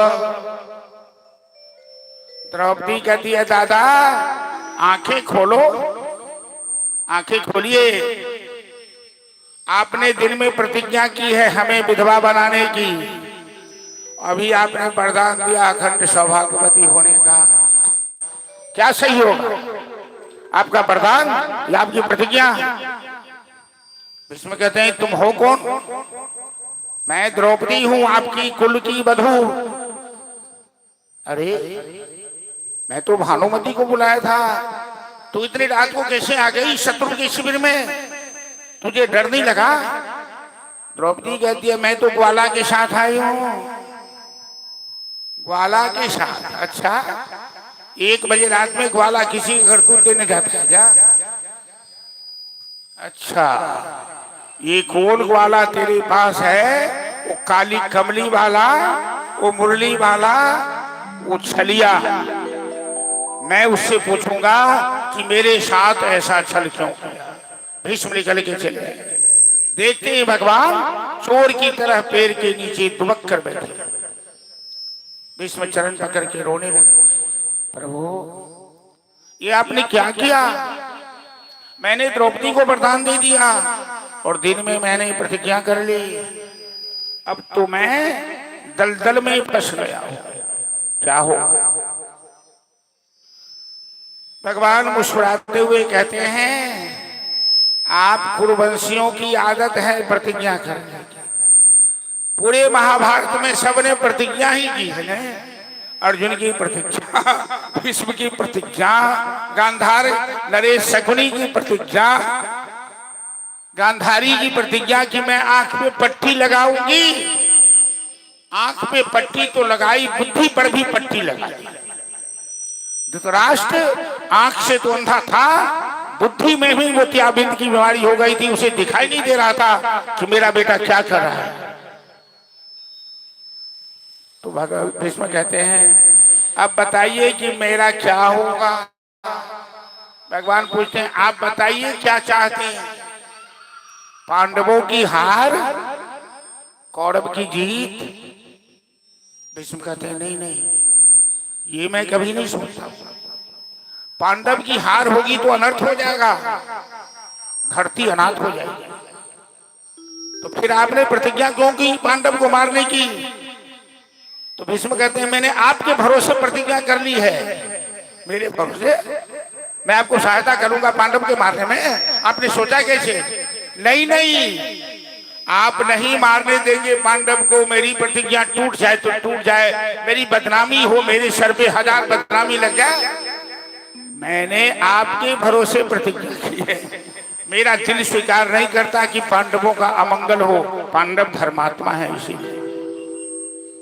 भीष्म कहते हैं प्रभु एक बात सुनिए, दुनियादारी की बात छोड़िए, अब मैं जिंदा नहीं रहना चाहता हूं, अब मैं मरना चाहता हूं। क्योंकि हस्तिनापुर के कारण मैंने अपनी प्रतिष्ठा गंवा दी और ये संसार कभी किसी का नहीं है। मैंने इतने अपने जीवन को कुर्बान किया, बलिदान दिया, लेकिन आज मेरे साथ कोई खड़ा नहीं है। आप हमारा उद्धार कीजिए प्रभु, कि मैं आपसे एक वरदान मांगता हूं। अंत काल में जब मैं शरीर त्यागने लगूं, जब मेरे प्राण निकलने लगे, तो आप हमें दर्शन दे देना, आप मेरे सामने खड़ा हो जाना कि कृष्ण त्वदीय पद पंकज पंजरांते अद्दैव में विशतु मानस राजहंस प्राण प्रयाण समय कफवात वित्तई कंठावरोधन विधो स्मरणम कुतस्ते। बड़ी सुंदर बात भीष्म कह रहे हैं कि मरते समय प्रत्येक मनुष्य को सन्निपात की बीमारी हो जाती है। सन्निपात उसे कहते हैं कि कफ पित्त वायु ये तीनों मिलकर एक हो जाए। और जब सन्निपात होता है तो गला अवरुद्ध हो जाता है, बोल नहीं सकते, पाक बंद हो जाता है। आप चाहकर भी गोविंद का नाम नहीं ले सकते, भगवान का नाम हरे कृष्णा हरे राम नहीं कहते। और शास्त्र कहता है कि पापी से पापी ही अंत में यदि नारायण का स्मरण कर ले तो उसके सारे पाप नष्ट हो जाते हैं। तो भीष्म कहते हैं मैं आपका नाम उच्चारण कैसे कर पाऊंगा, यदि सन्निपात हो गया तो गला तो गिर जाएगा। मरो वाला के सन्निपात हुई थी तो गला खरखरा लगे थे, नहीं बैठ सके। ऐसी हालत में तुम ही सहायता कर सकते हो कि हमें सन्निपात न हो, मृत्यु के मालिक तुम ही हो। तो इतना तो करना स्वामी, जब प्राण तन से जाए गोविंद नाम लेकर ये प्राण तन से निकले। भीष्म पितामह भगवान से प्रार्थना करते हैं और भगवान भीष्म पितामह को वचन देते हैं। और इसीलिए आज कुरुक्षेत्र मैदान में जा रहे हैं, भीष्म को उद्धार कर रहे हैं, क्योंकि भीष्म अब शरीर त्यागना चाह रहे हैं। ये भजन श्रवण कीजिए। इसी भजन के साथ आज कथा को हम यहीं विश्राम देंगे। और मैं अपने जजमान जी से बोलूँगा, उनके पुत्र लोग भी, कि थोड़ा पहले दिन मेरी आवाज़ बैठ गई बाजा की स्थिति से, वो कैसे ठीक होगा ये आप लोगों का उत्तरदायित्व है। आज जो स्थिति है बाजा की वो कथा करने लायक नहीं है। हम लोग मजबूरी में, हम या हमारे जितने सहयोगी हैं मजबूरी में बैठे हुए हैं, तो कल इसमें सुधार हो जाना चाहिए। और मैं आया हूँ, आपने हमें मंगाया है, तो मेरी इच्छा है कि ढंग से मैं कथा कर पाऊँ, आप लोगों को भी अच्छा लगे, इलाके वाले को भी अच्छा लगे। और साउंड नहीं साथ देगा तो सब कुछ अच्छा नहीं हो सकता है। तो इसकी व्यवस्था कल कर लेंगे, मेरा आग्रह है। और चलिए भीष्म पितामह भगवान से यही वचन मांग रहे हैं भजन के माध्यम से। फिर हम लोग आरती करेंगे और प्रसाद लेकर, बिना प्रसाद लिए कोई आदमी नहीं जाएंगे। पहले भजन सुनिए, फिर आरती होगी। और कल, आज तो विलंब हो गया है, 4 से 7 8 कथा का समय, अभी 9 से कुछ ज़्यादा ही हो रहा है, तो 8 बजे तक कथा समाप्त हो जानी चाहिए। 4 बजे शुरू होगी। तो आप लोग से आग्रह है कि समय से आने का कष्ट करेंगे। 7 दिन की कथा में 1 दिन तो आज बीत ही गए, 6 दिन और बचे हैं। और उत्तरोत्तर बहुत तरह के अच्छे प्रसंग सब आएंगे। आप तमाम श्रद्धालु से आग्रह है कि अधिक से अधिक संख्या में आए। और बाजा वाले से भी आग्रह कि कैसे बाजा ठीक होगा, आप उस पर ध्यान दीजिए, से ठीक कीजिए। चलिए एक भजन सुनते हैं, फिर आरती में चलते हैं। बोले भक्तवत्सल भगवान ने की जय। आवाज बढ़ाइए ना, हो आवाज कम करते हैं तो बढ़ाना भी सीखिए, जितना कम करते हैं उतना ही बढ़ाइए, लेवल में रहने दीजिए। इतना तो करी न स्वामी, आरती तैयारी कर लो। जब प्राण तन से निकले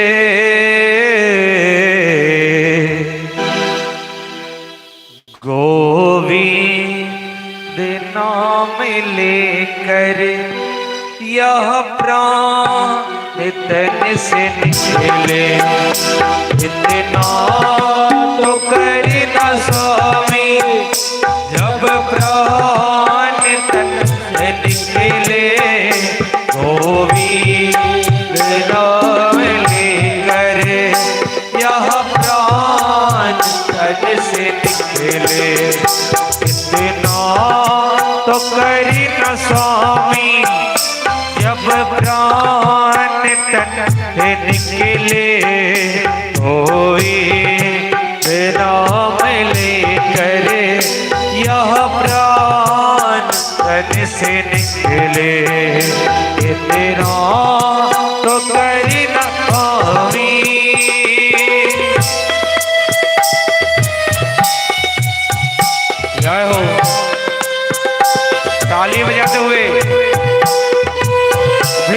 रामा प्रार्थना कर रहे हैं भगवान से अपने जीवन के अंतिम क्षण के लिए। आप लोग भी ऐसा ही प्रार्थना करिए कि हम लोग के जीवन में भी अंतिम क्षण में भगवान दर्शन देंगे। इसी भाव से ताली बजाते हुए भजन में सभी आदमी।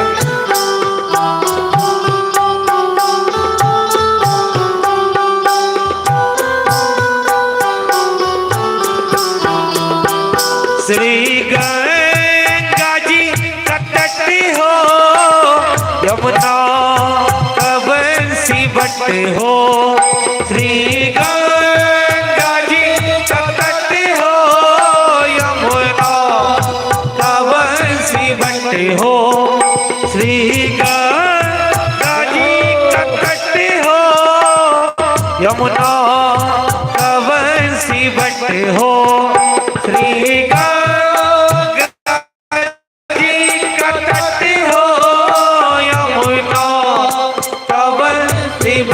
हो मेरा सांवरा निकट हो, मेरा सांवरा निकट हो। जब प्राण तन निकले गोविंद नाम लेकर, यह प्राण तन से निकले। इतना तो करी न स्वामी, जब प्राण तन निकले गोविंद नाम लेकर, यह प्राण तन से निकले। इतना तो करी न स्वामी।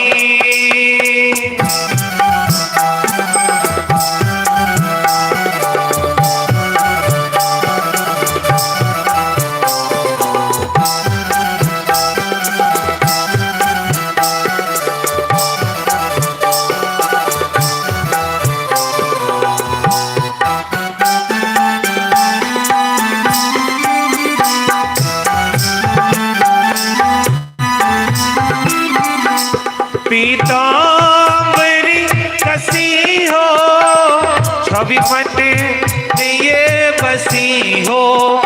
पीतांबरी कसी हो, छवि मन ये बसी हो। पीतांबरी कसी हो, छवि मन ये बसी हो।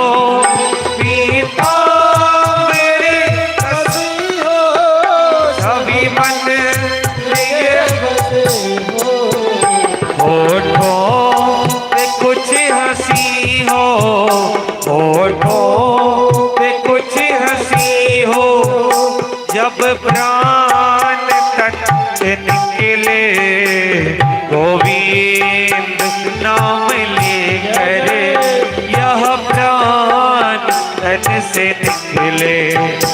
इतना तो करी न स्वामी, जब प्राण तन से निकले गोविंद नाम लेकर, यह प्राण तन से निकले। इतना तो करी न स्वामी।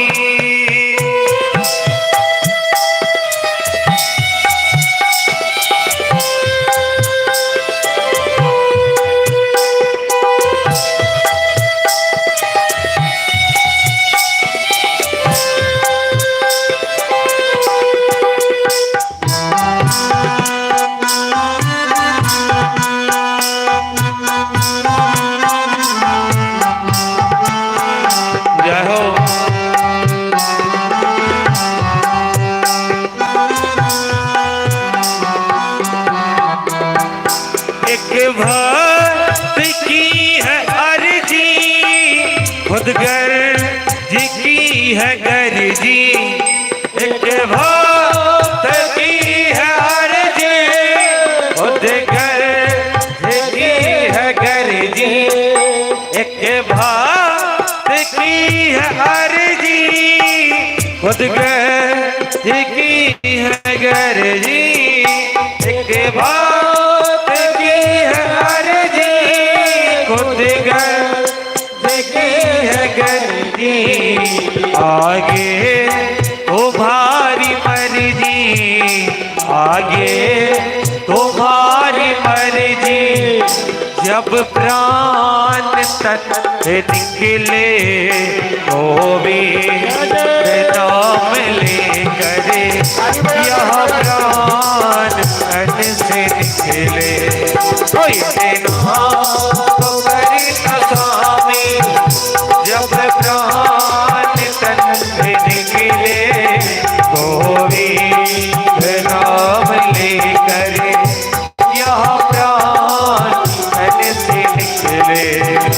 इतना तो करी न स्वामी, जब प्राण तन से निकले तो भी नाम लेकर, यह प्राण तन से निकले तो भी नाम लेकर, यह प्राण तन से निकले तो भी नाम लेकर, यह प्राण तन से निकले।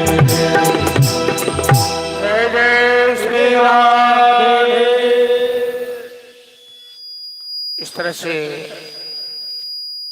अब क्यों इसको कलुषित करता है भैया, समाप्त हो गया।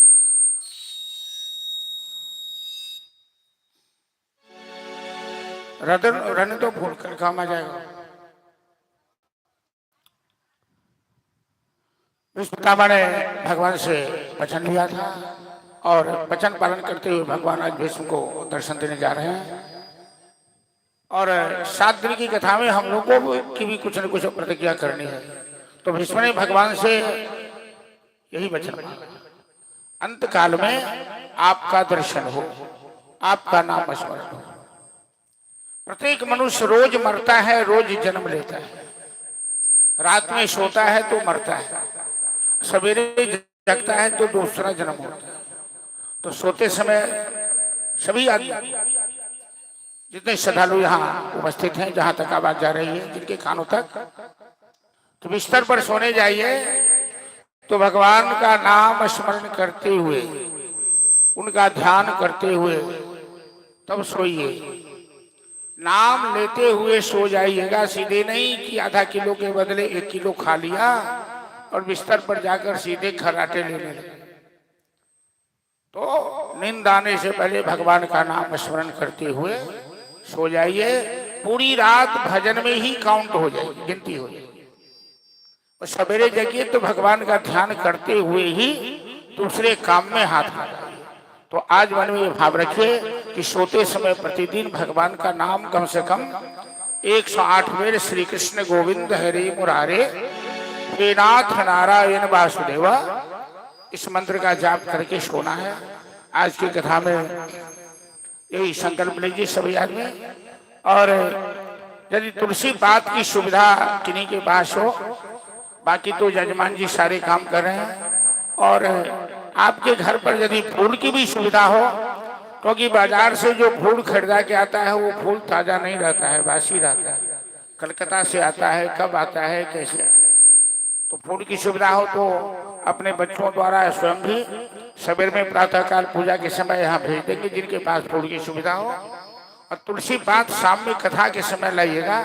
तो जैसे अभी कथा समाप्त होगी तो व्यास मन से प्रसाद के रूप में तुलसी पात, बाकी प्रसाद तो यहाँ है ही, लेकिन तुलसी महाप्रसाद है। लेकिन आज एक भी तुलसी नहीं है जो मैं बांटूंगा। तो काल यहाँ सब चाहे रहे कि जिनका पास तुलसी पात की सुविधा हो, फिर गर्मी में तुलसी होना सुखा गए, यदि सुविधा है तो थोड़े पन्नी में का लेने भाई ठंडाई के देवे, ऐठन के आदमी के धो देवे। और कथा समाप्ति के बाद, आरती के बाद तुलसी पात ऐठन सब आदमी के दिल जेते। और आज मैं कथा को यह विश्राम दे रहा हूँ। चलिए सभी आदमी आरती में खड़े हो जाए, आरती करिए।